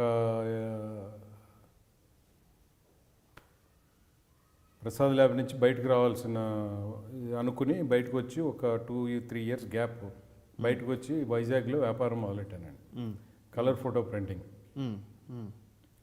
ఆ రోజుల్లో ఆటోమేటిక్ మిషన్స్ రావటం ఆ స్టేజ్ అనమాట బిగినింగ్. అది కానీ సక్సెస్ అయితే త్రూఅవుట్ ఆంధ్రప్రదేశ్ బ్రాంచెస్ పెట్టాలనేది. ఓకే. కానీ మన జేబులో ఉండేది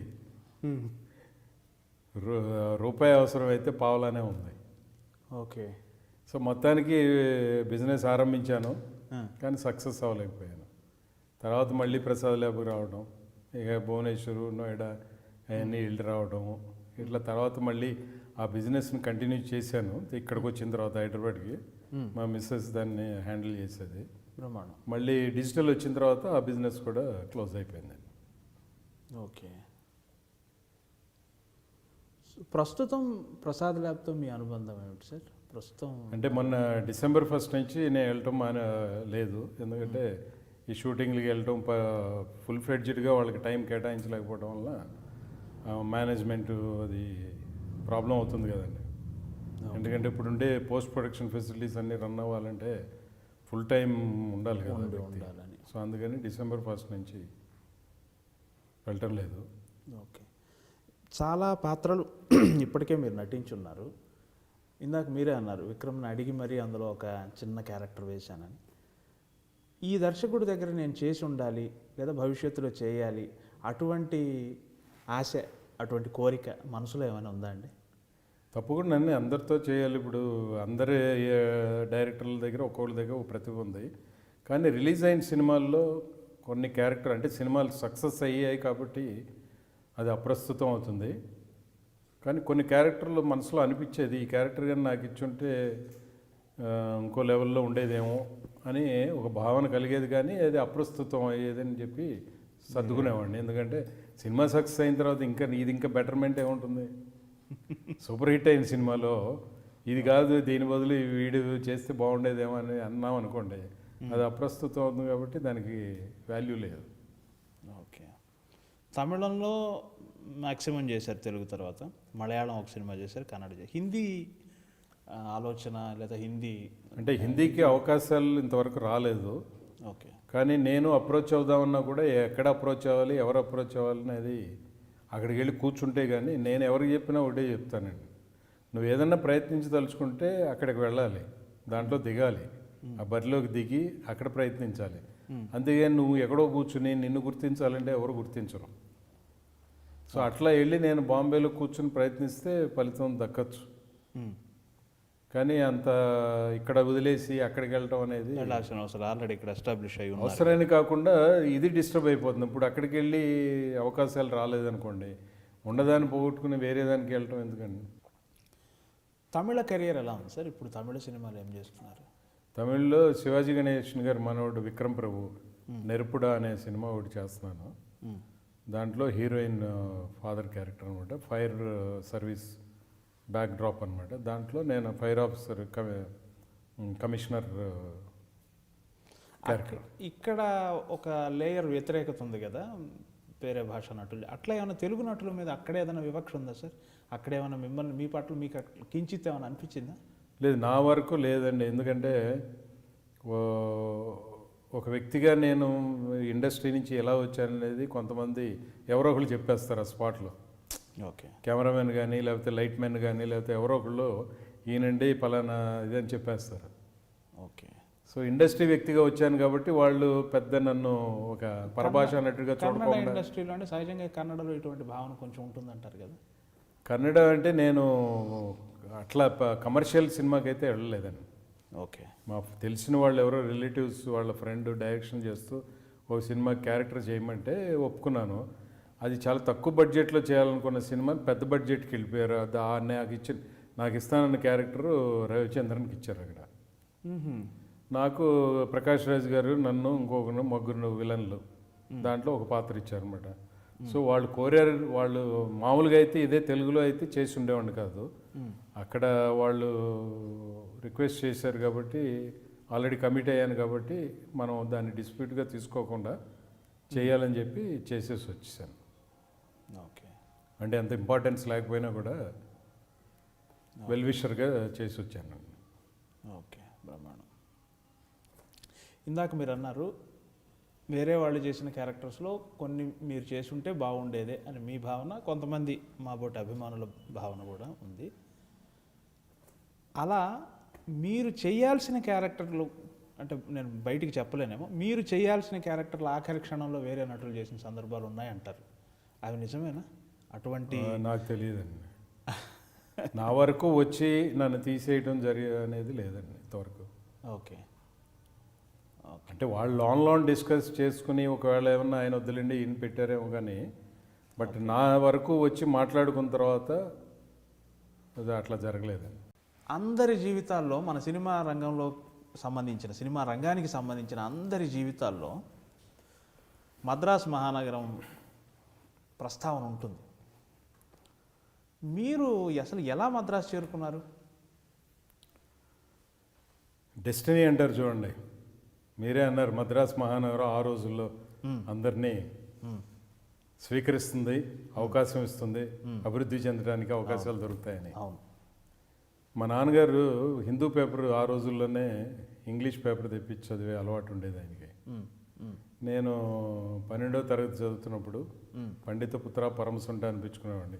సరిగ్గా చదివేవాడిని కాదు. అది పాస్ అవుతానో లేదని డౌటు.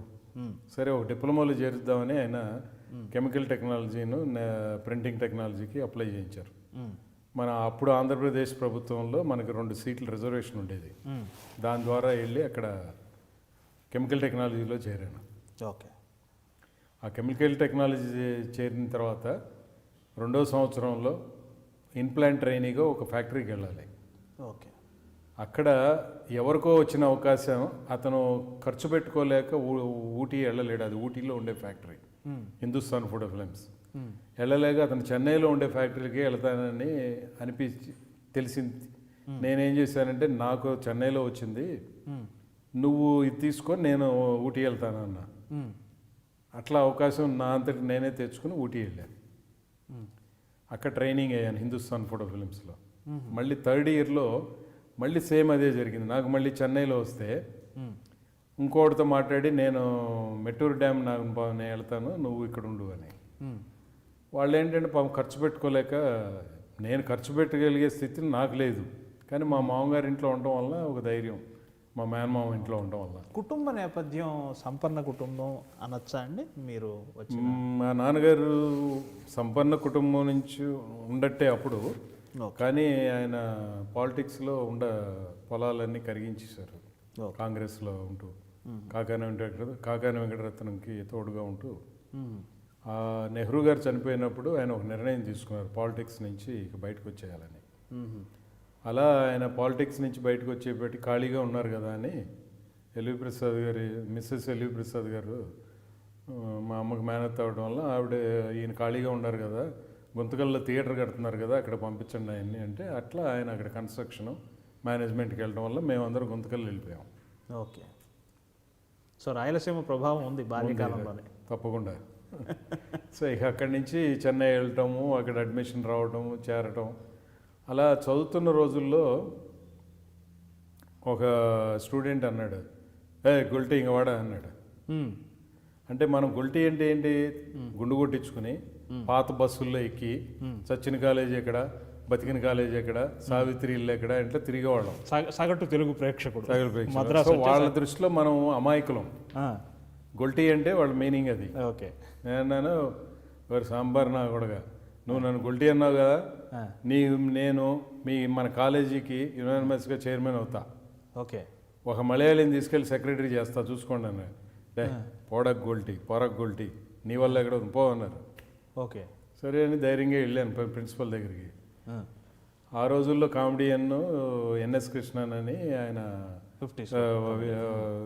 వాణిమహల్ సెంటర్లో స్టాచ్యూ కూడా ఉంది, వాళ్ళ అల్లుడు నటరాజన్ అని ఆయన ప్రిన్సిపల్. ఆయన దగ్గరికి వెళ్ళి నేను చెప్పాను, sir I'm so and so, నేను యునానిమస్లీ ఎలక్టెడ్ చైర్మన్, ఈయన Gopalakrishna Menon unanimously elected as secretary అంటే, హరీషూర్ అన్నాడు. అవును సార్ అన్నా. బెల్ కొట్టాడు. మా డబ్బు స్టార్ట్ అయింది. ఎందుకంటే పిలిచి అడిగితే మొత్తం తెలిసిపోతుంది కదా. సరే అని చెప్పి బాయ్ రాగానే స్టెనోని బిలువ అన్నాడు. అమ్మా రిలాక్స్. స్టెనో అంటే డిక్టేషన్ అంటే డిక్లేర్ చేసినట్టు. అట్లా డిక్లేర్ అయిపోయి కాలేజ్ చైర్మన్ అయ్యాను. బయటకు వచ్చి చెప్తే వాళ్ళు, సరే చేసింది ఏదో ఏడిచావు, కాలేజ్ ఫంక్షన్ మాత్రం బ్రహ్మాండంగా చేయాలన్నారు. సరే బ్రహ్మాండంగా చేసి ఎగ్జామ్స్ రాయాలి, ఎందుకంటే ఫస్ట్ క్లాస్లో పాస్ అవ్వాలి. సో ఫస్ట్ క్లాస్లో పాస్ అవ్వను అనే నిర్ణయానికి వచ్చేసాను, ఎందుకంటే చదవలేదు ఏ ఫంక్షన్ గురించి. సరే ఏం చేయాలి అని అంటే ఫ్రెండ్స్ సలహా ఇచ్చారు, నువ్వు ఉల్లిపాయలు కట్ చేసి సంకలో పెట్టుకుంటే జ్వరం వస్తుంది, అట్లా నువ్వు జ్వరం చెప్పి ఎగ్జామ్స్ మానేయాలి. కానీ రాత్రి ఉల్లిపాయలు పెట్టుకుంటే ఏం అవలా, జ్వరం రాలా. నెక్స్ట్ డే వెళ్ళాను, వెళ్ళి ఫిల్మ్ టెక్నాలజీ స్టూడెంట్ ఆ స్టూడెంట్ హాస్టల్లో వెళ్ళి వాళ్ళతో ఏదో ప్యాక్ ఆడినట్టుగా టైం పాస్ చేసి ఇంటికి వచ్చాను. నా అదృష్టం చూడండి, జ్వరం అయితే రాలేదు. కానీ మా మేనమామ పిల్లలతో ఊటీ ప్రోగ్రామ్, పిల్లలకి సెలవులు వచ్చేసినాయి, ఆయన వెళ్ళిపోయారు. నెక్స్ట్ డే ఇంట్లో పడుకొని పక్కింటి ఆంటీ వచ్చింది, ఏంటి తమ్ముడు వెళ్ళలేదు నువ్వు పరీక్షలు రాయటాగా అంటే, లేదంటే జ్వరం వచ్చిందంటే, అలాగా సరే నేను జ్యూస్ ఇస్తాను, సాత్కుడి జ్యూస్ ఇస్తాను, అది ఇది మోసంబి జ్యూస్ పాలు ఇస్తానని చెప్పాను. సో అది ఎంజాయ్ చేసి ఒకరోజు రెస్ట్, నెక్స్ట్ డే నుంచి మళ్ళీ మామూలు హాస్టల్కి వెళ్ళి ఎంజాయ్ చేశాను. తర్వాత ఇక చలో సోమర్పాడు ఏలూరు దగ్గర పల్లెటూరు వెళ్ళిపోయి మా తాతగారి దగ్గర వ్యవసాయం చేసి దోసకాయలు పండించి, తర్వాత నువ్వులు పండించి మార్కెట్కి తోలేసి మళ్ళీ చలో చెన్నై మద్రాసు వెళ్ళిపోయి పుస్తకాలు కలెక్ట్ చేసి ఏం రాశానో నాకు తెలీదు. కరెక్ట్గా ఎగ్జామ్ రిజల్ట్స్ వస్తాయనే ముందు శ్రీమతి ఎల్వి ప్రసాద్ గారు చెప్పింది వాళ్ళ అబ్బాయితో రమేష్ గారితో, నాగినేడు ఏదో హిందుస్థాన్ ఫిల్మ్ ట్రైనింగ్ వెళ్ళి వచ్చాడు కదా, మీరు ల్యాబ్ పెడుతున్నారు దాంట్లో పెట్టండి అని. మనకి చక్కన వెలిగింది బల్బు, అబ్బా మనం ఫిల్మ్ ఇండస్ట్రీకి వెళ్తున్నాం ఇక నటుడు అయిపోవచ్చు అని అలా దిగేశాను. తర్వాత రిజల్ట్స్ వస్తే కరెక్ట్గా 60% మార్క్స్ వచ్చినాయి. అప్పుడు మా మేనమామ భార్య అత్త అడిగింది, అది నువ్వు అసలు కరెక్ట్గా 60% ఎలా తెచ్చుకున్నావు, నువ్వు ఎప్పుడు ఇంతేనా? చదువుల్లోనేమో 35%, 35 మార్కులే వచ్చాయి మామూలుగా స్కూల్లో. అప్పుడు 35 కరెక్ట్గా తెచ్చుకున్నాడు, ఇప్పుడు 60 ఎలా కరెక్ట్గా తెచ్చుకున్నావు అని అడిగింది. ఏదో జరిగిపోయింది అలా. ఇక ఎడ్యుకేషన్ సంబంధం లేకుండా ల్యాబ్లో రావటం, తర్వాత ఇక నటు రావటం, అది ప్రయాణం. తెలుగు రాష్ట్రాలుగా విడిపోయాం, ఒకప్పుడు ఒక రాష్ట్రంగా ఉండేవాళ్ళం అయినప్పటికీ ప్రస్తుతం అన్నదమ్ముల్లాగే విడిపోయి ఎవరి పాలనా బాధ్యతలు వాళ్ళని చూసుకుంటున్నాం. రెండు రాష్ట్రాల రాజకీయ స్థితిగతుల గురించి మీ అభిప్రాయం తెలుసుకోవాలనుకుంటున్నాను.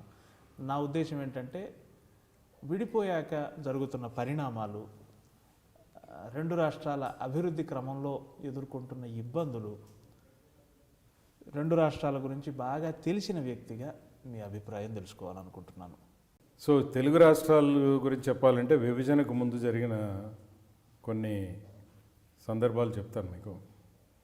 ఒక రోజున ఉస్మానియా యూనివర్సిటీ స్టూడెంట్స్ కొంతమంది వచ్చి, ఏందన్నా మీరు యాడికిలో వచ్చి ఇక్కడంతా అది ఇది అన్నీ మీకెళ్ళే ఇచ్చినారు, మాకంతా అన్యాయం జరిగిందంటే, తమే నేను ఒక క్వశ్చన్ ఇస్తాను సమాధానం చెప్పిండ్రి అన్న. ఏందన్నా అడుగునా. గుజరాతీస్, మార్వాడీస్, పంజాబీస్, తమిళియన్స్, మలయాళీస్ యాడికిల్లో వచ్చి ఆ బజార్ ఈ బజార్ అని చెప్పి బిజినెస్ అంతా వాళ్ళు చేస్తారు కదా, నీ సోదరులు తెలుగు సోదరులు పక్క నుంచి ఎక్కడి నుంచో ప్రాంతం నుంచి వచ్చి ఏదో చేస్తుంటే నీకెందుకయ్యా వాళ్ళ మీద ఇది ఆ భావం ఎందుకు నీకు అన్న? సోదరులాగా ఉండాలని. అవునా? అవునా, 60%కి వెళ్ళి వాళ్ళే ఉండరు కదా అన్నారు. సరే, బట్ అవకాశాలు అన్నీ కోస్టల్ వాళ్ళకే ఇస్తారు కదా అన్న. మరి ఏం చేయాలా? ఆంధ్రప్రదేశ్ అవతరణ జరిగినప్పుడు సెంట్రల్లో దీనికి సంబంధించిన రాష్ట్రానికి సంబంధించిన 157 విభాగాలు, నాకు కరెక్ట్గా తెలియదు, హైదరాబాద్ చుట్టుపక్కలకి వెళ్ళి పెట్టినారు. మరి చదువుకున్నోడే ఆడిపోతాడు, హైదరాబాద్కే వస్తాడు. వర్షాధారంతో రాయలసీమ, నదులాధారం నదులో వచ్చిన జలంతో కోస్టలాంధ్ర వ్యవసాయం చేసుకుంటూ అంటారు. మరి వాళ్ళు వ్యవసాయం సరిగ్గా లేకుంటే వాళ్ళ పిల్లల్ని చదివించుకుంటే ఏదో ఉద్యోగం చేస్తాడు కదా అని వాళ్ళని చదివించి పంపించినారు. మరి ఉద్యోగం అవకాశం ఏడుంది? హైదరాబాద్కి వెళ్ళింది. అందుకే అందరూ ఈడికి వస్తున్నారు. బట్ మీకు ఇంకో విషయం మీ కళ్ళకు కట్టేటట్టుగా చూపిస్తాను, కళ్ళకు కట్టినట్టుగా చూపిస్తాను, మీకు నేరుగానే చూడొచ్చు. నాతో పోదాం రండి, కోస్టలాంధ్ర పోదాం, రాయలసీమ పోదాం. నా చిన్నప్పుడు నిక్కర్లు వేసుకున్నప్పుడు పెట్టిన ఫ్యాక్టరీలు తప్పితే అక్కడ ఇంకా వేరే ఉద్యోగ అవకాశాలు లేవు. ఐటీ ఇండస్ట్రీస్ తీసుకెళ్ళి హైదరాబాద్కి వెళ్ళి పెట్టినారు. సో ఆంధ్రప్రదేశ్లో, కంబైన్డ్ ఆంధ్రప్రదేశ్లో వరంగల్ కానీ, లేకపోతే ఖమ్మం కానీ, లేకపోతే ఇటు అనంతపురం, తిరుపతి ఎక్కడా లేదు. మరి చదువుకున్నాడు ఆడికి వెళ్ళిపోతాడు? బెంగళూరు పోవాలా, లేకపోతే హైదరాబాద్ రావాలా, లేకపోతే పూనా, ఈ ప్లేసెస్ పోతారు. ఇంకోటి కళ్ళం రక్తం వచ్చేది చూపిస్తాం మీకు. బెంగళూరు పోదాం, అక్కడి నుంచి హోసూరు ప్రయాణం పెట్టుకుందాం. గవర్నరు రాష్ట్రపతి వీళ్ళు ఎవరన్నా పోతే half an hour to 45 minutes పోగలుగుతారు. మనం పోవాలంటే 3 to 4 hours పడుతుంది. ఎందుకో తెలిసిన left right centre small scale industries, heavy industries, ancillary industries ఆడికి వెళ్ళిపెట్టినారు. 7+ ఎంపీస్ పెట్టుకొని తమిళనాడు వాడు, 15+ ఎంపీస్ పెట్టుకొని కర్ణాటక వాడు ఇండస్ట్రీస్ పట్టకపోతే 32+ ఎంపీస్ పెట్టుకుని మనం ఏం చేసినామే? ఏం చేయలే. మనకేమీ లేదు, ఉద్యోగ అవకాశాలే లేవు మనకి. అయినా కానీ మీకు ఒకటి చెప్తున్నా, ఇది కన్నా విభజన జరిగితే హ్యాపీగా ఫీల్ అయ్యే ఫస్ట్ వ్యక్తి నేను. ఎందుకో తెలిసిన మా రాయలసీమ డెవలప్ అవుతుంది అని అప్పుడే అన్నారు మీరు. ఓకే, రాయలసీమ డెవలప్ అవుతుంది. ఇది కోస్టల్ ఆంధ్రాలో కూడా జిల్లా వారీగా డెవలప్మెంట్స్ అవుతాయి. సరే, నేను ఏదో పని మీద మామూలుగా కోస్టల్ ఆంధ్ర ఎక్కడో రాయలసీమలో ఏదో ఫంక్షన్కి మా ఫ్రెండ్స్ పిల్లలకి మ్యారేజెస్ అనేది వెళ్ళినప్పుడు, అరసవల్లి టెంపుల్కి దర్శనానికి వెళ్ళినప్పుడు, అప్పుడు సమైక్యాంధ్ర ఉద్యమం చాలా ఇదిగా జరుగుతుంది. నేను ఎందుకు సమైక్యాంధ్ర అంటున్నారు నాకు అర్థం కావట్లేదు. మీరు ఇక్కడి నుంచి మైగ్రేట్ అయ్యి హైదరాబాద్కి వెళ్ళి బిజినెస్లు చేసి ఏదో సంపాదించి డెవలప్ అయ్యారు, అన్నీ అయిపోయినాయి. ఉద్యోగ అవకాశాలకి అక్కడికే వెళ్ళాల్సి వస్తుంది. ఎందుకు మీరు సమైక్యాంధ్ర అనుకోకుండా విభజనకు ఒప్పుకుంటున్నాము? మీ నాయకులకు చెప్పండి, మనం విభజనకు ఒప్పుకుందాం, కానీ విధి విధానాలు ఎలా విభజిస్తే బాగుంటుంది అనే దాని మీద నాయకులు పోరాడితే బాగుంటుందేమో అని నా ఉద్దేశం. ఎందుకంటే మీకు జిల్లాల వారికి అంతకుముందు జరిగిన తప్పిదం హైదరాబాద్ చుట్టుపక్కల పెట్టినట్టు కాకుండా జిల్లాల వారిగా విభజించి పెడితే ఉద్యోగ అవకాశాలు వస్తాయి కదా. మరి ఉద్యోగ అవకాశాలు ఉన్నప్పుడు వాడు ఎక్కడికో బెంగళూరు లేకపోతే హైదరాబాద్ ఎక్కడికో వెళ్ళే బదులు నీ ఊర్లోనే ఉంటూ పల్లెలకి బాగుంటుంది, పక్కన టౌన్లు బాగుంటాయి, అందరూ ఎక్కడ వాళ్ళు అక్కడే ఉద్యోగ అవకాశాలు వచ్చినప్పుడు రాష్ట్రాలు బాగుంటాయి. తర్వాత తెలంగాణకు వచ్చేప్పటికి వాళ్ళకి అన్డెవలప్డ్ ఏరియాస్ చాలా ఉన్నాయి. ఒక హైదరాబాద్ తప్పితే మిగతా అన్ని అన్డెవలప్డ్ ఏరియా వాళ్ళకి ఇది జరుగుతుంది. అందువలన విభజన జరగడం మంచిదని నేను ఓపెన్గా పబ్లిక్గా అందరితో అనేవాడిని. నేను వెరీ గుడ్. ఇంత అవగాహన, సమకాలీన రాజకీయాల మీద ఇంత నైపుణ్యం, ఇంత చక్కగా మీరు వివరిస్తుంటే నాకు అనిపిస్తుంది, ఎప్పుడు అనిపించలేదా రాజకీయాల వైపు వెళదామని? అంటే ఇంత నిక్కచ్చిగా మాట్లాడేవాళ్ళు పాలిటిక్స్లో ఉండటం కష్టం అండి. ఎందుకంటే మొదటి నుంచి మీరు పురాణాలు తీసుకున్నా కూడా మంచి వ్యక్తి ఉంటాడు, చెడు వ్యక్తి ఉంటాడు. కానీ దాన్ని నడిపిన విధానంలో మధ్యలో మధ్యవర్తులు కొంతమంది కుతంత్రాలు పన్ని మంచికో చెడుకో ఏయో చేస్తారు. దాన్ని అధిగమించి ముందుకెళ్ళి తత్వం, ఆలోచన విధానం ఉండాలి రాజకీయం. అందుకే మనం భాషలో ఎప్పుడు వాడు రాజకీయం చేస్తున్నాడు రా అంటారు. అంటే రాజకీయం అనే పదానికి, రాజకీయం అనే పదానికి అర్థం ఎప్పటి నుంచో దాంట్లో కుతంత్రాలు ఇవన్నీ ఉండాలి. నువ్వు ఒక్క మంచి చేస్తే పనికిరాదు, చెడు జరుగుతుందని నువ్వు ఫైట్ చేయాలంటే నీ దగ్గర కుతంత్రం ఉండాలి. అంటే ఇప్పుడు శ్రీరామచంద్రుడే వాలి సుగ్రీవుడి విషయంలో ఏం చేశాడు? ఓకే, శ్రీకృష్ణ భగవానుడు ఏం చేశాడు? ఆపత్కాలంలో కుతంత్రాన్ని అనుసరించాలి. ఆ గుణం, ప్రతిభ నాకు దేవుడు ఇవ్వలేదు. ఏదో ముఖసూటిగా ఇవ్వడం, ముఖసూటిగా మాట్లాడటం, ఇది తప్పితే నాకు దేవుడు ఇవ్వలేదు. అందుకని పాలిటిక్స్లో వచ్చి చేయగలనో లేదా నేను ఇది లేదు. అంటే నా అంతటికి నేను వెళ్ళే అంత ధైర్యం లేదు. మీ ప్రజాదరణను చూసి ఏదైనా పార్టీ ఎప్పుడైనా అలాంటి హింట్ ఇవ్వటం, ఆహ్వానించడం జరిగింది? అంటే నా గురించి ఎవరికి తెలియదు కదండి. నేను ఒక గడిచిన 10 సంవత్సరాలుగా మీరు పాపులర్ నటులలో ఒకరు. అవును, కానీ నాకు ముద్రేసి పెట్టేశారు కదండి జనంలో. ఆయనంటే ఇది అనేది ఒక ఆ లెవెల్లో పెట్టేసి కూర్చోబెట్టేశారు. బహుశా రాజకీయ నాయకులు కూడా భయపడుతున్నారేమో. భయపడటం కాదండి, అంటే ఆయన అంత ముఖ్యసూటి వ్యవహారంలాగా అనేదానికి ఎందుకు ఉపయోగపడతాడనొచ్చు, ఏదన్నా అవ్వచ్చు. కానీ అవకాశం వచ్చినప్పుడు నేను ఎలా ఉంటాననేది ఎవరికి తెలియదు కదండి. ఓకే, ఇప్పుడు మొన్న ఎలక్షన్లో నా స్నేహితుడికి తెలుగుదేశం ఎమ్మెల్యే అవకాశం వస్తుంది నిలబడటానికి అనుకున్నప్పుడు ఏదో మొత్తానికి జరిగి అక్కడ బీజేపీను తెలుగుదేశం ఇద్దరు నిలబడ్డారు. ఓకే, సో నేను 4 రోజులు క్యాంపెయిన్కి వెళ్ళాను, తిరిగాను, బట్ ఎక్కడ ఎవరిని దూషించలే. ఓకే, మనకేం కావాలనే ఒక్కటే మాట్లాడాను. ఓకే, ఏ నియోజకవర్గం అండి? గుంతకల్. ఓకే. సో వాళ్ళ కుటుంబంలో నేను 5 బ్రదర్స్ 5 సిస్టర్స్ అయితే నేను 6వ బ్రదర్గా నన్ను స్వీకరించారనమాట. అంత నా క్లాస్మేట్, అంత సంబంధ బాంధవ్యాలు ఉన్నాయి వాళ్ళతో. సో అందుకని క్యాంపెయిన్ చేయడానికి వెళ్ళాను. వెళ్ళి అదృష్టం కొద్దీ ఆయన గెలిచారు. సో నేను ఎక్కడ రోడ్ షోలు చేశాను, తిరిగాను, వార్డ్స్ తిరిగాను, ఎవరిని దూషించలేదు. మనకేం కావాలి? విభజన జరిగిన తర్వాత మంచి జరగాలంటే, సమర్థవంతమైన నాయకుడు రావాలంటే నాకు ఈయననే అనిపిస్తుంది నాకు. ఓకే, అట్లాగే సెంటర్లో పలానా ఆయన వస్తే బాగుంటుందేమో అని అనిపిస్తుంది. కాబట్టి మీరు వీరికి ఓట్లు వేయండి అని చెప్పానే కానీ. మీ భావజాలానికి దగ్గరగా ఉన్న పార్టీ ఏంటి? అంటే దగ్గరగా ఉండే పార్టీ అని చెప్పుకోవడానికి నేను ఎప్పుడు ఆ విధంగా ఆలోచించలేదండి. అంత ఇన్డెప్త్గా నేను వెళ్ళలేదు ఎప్పుడు. ఓకే, ఆ సందర్భానికి ఆ వ్యక్తికి చేయాలి కాబట్టి నేను ఒక పార్టీ పరంగా కానీ పాలిటిక్స్గా కానీ చేయలేదండి. ఓకే, నా సోదరుడు నిలబడ్డాడు, ఇంకోళ్ళు నొప్పించకుండా. నేను అడగటంలో ఆంతర్యం ఏంటంటే, సమాజంలో జరిగే పరిణామాల పట్ల మీకు చాలా బాధ ఉంది. మీరు చాలా సందర్భాల్లో ఇది ఇలా జరగకూడదు, ఇలా జరిగి ఉండాలి, ఒక బాధ్యతాయుతమైన పౌరుడిగా మీ స్పందన ఉంటుంది. చాలా విషయాలు అంటే మీతో కొద్దిపాటి సాన్నిహిత్యంలో గడిచిన సంభాషణల్లో మీ నుంచి విన్నది, వాటిని అరికట్టడానికో లేదా వాటిని బాగు చేయటానికో రాజకీయాల్లోకి వెళ్ళాలి అన్నంత ఆవేశం ఎప్పుడన్నా కలిగిందా? అంటే ఇప్పుడు కలగడానికి ఛాన్స్ లేదండి. ఎందుకంటే అంతకుముందు నాకు మ్యారేజ్ అవ్వకుండా నేను ఒక లీడర్గా డెవలప్ అయ్యి, అంటే గుంతకల్లో ఉన్నప్పుడే నేను కొంచెం చాలా అగ్రెసివ్గా ఉండేవాడిని. ఒక పోలీసు సర్కిల్ ఇన్స్పెక్టర్ నన్ను మార్చాడనమాట. అప్పుడే నేను ఒక లీడర్గా లీడర్షిప్ క్వాలిటీస్ ఉన్నాయి అప్పుడే. కానీ ఆయన ఎందుకో, వద్దు తమ్ముడు, నువ్వు చూడు బాబు, నువ్వు లైఫ్ అనేది ఇలా ఉండదు, నీ వల్ల కాదు, నీ ఫేస్ చూస్తుంటే నువ్వు అలాంటికి పనికొచ్చే వాళ్ళకి కనపడట్లేదు అని చెప్పి మార్చేశాడు నన్ను ఆయన. ఆ సమయంలో నేను ధైర్యంగా వెళ్ళిపోయి ఉంటే బాగుండేది. కానీ తర్వాత బాధ్యతలు పెరిగిన తర్వాత నాకుండే బాధ్యతలు ఫ్యామిలీ పరంగా కానీ, ఫైనాన్షియల్ స్టేటస్ కానీ, పిల్లల యొక్క బాధ్యత కానీ, లేకపోతే ఒక సంస్థకి నేను చేస్తున్న బాధ్యత కానీ, వీటన్నీ వదిలేసి దీంట్లోకి వెళ్ళాలనే అంత ధైర్యం లేదండి నాకు.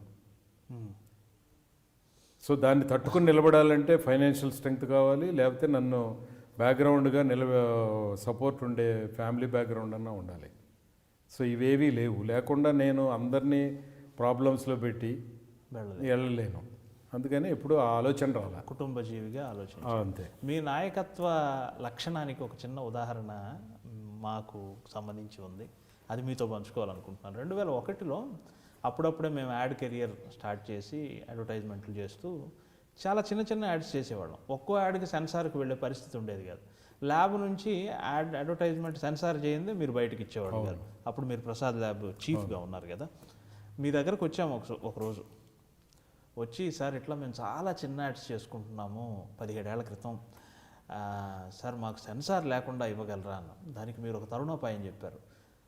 అలా అని మీకోసం నేను రూల్స్ అతిక్రమించలేను, సెన్సార్ ఆఫీస్కి వెళ్ళి మీరు సెల్ఫ్ సెన్సార్ అని ఒక మార్గం ఉంటుంది, దానికోసం పోరాడండి అని మీరు మమ్మల్ని ప్రోత్సహించారు.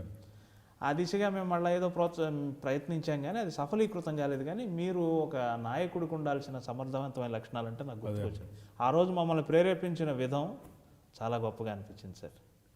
అది పుట్టుకతో వచ్చిన సామర్థ్యం అండి. అంటే ఏదైనా కానీ నేను ముందు లీడ్ చేస్తాను అనమాట. అంటే ఆ తత్వం అలాంటిది. ఓకే, సో అందువలన అట్లా చెప్పగలిగాను. ఓకే, చాలా సంతోషం. మీ వంటి విలక్షణ నటుడు అనే కన్నా కూడా మీ వంటి మనసులోనూ బయట ఒకేలా ఉండే వ్యక్తితో మాట్లాడగలగటం మా కార్యక్రమానికి గర్వకారణం అనుకుంటున్నాను. And coffee with Yamuna Kishore ప్రోగ్రామ్కి వచ్చి మమ్మల్ని ఆనందింపజేసి, మాతో పాటు మేము ఇన్ ద సెన్స్ మా ప్రేక్షకులందరినీ ఆనందింపజేసినందుకు మీకు సర్వదా రుణపడి ఉంటాము. మీ రుణం భవిష్యత్తులో మీ అద్భుతమైన క్యారెక్టర్ల ద్వారా మమ్మల్ని ఆనందింపజేసి అది చేస్తారని అనుకుంటున్నాం. తప్పకుండా. Thank you very much. ఈ అవకాశం రావడం కూడా నా అదృష్టం. సో ఆ విధంగా కూడా నేను మీకు రుణపడినట్టే. అందుకని రుణాలు అనేవి లేవు, క్యాన్సిల్ అనమాట. Thank you. Coffee with Yamuna Kishore programme. Please watch my programme only in I dream.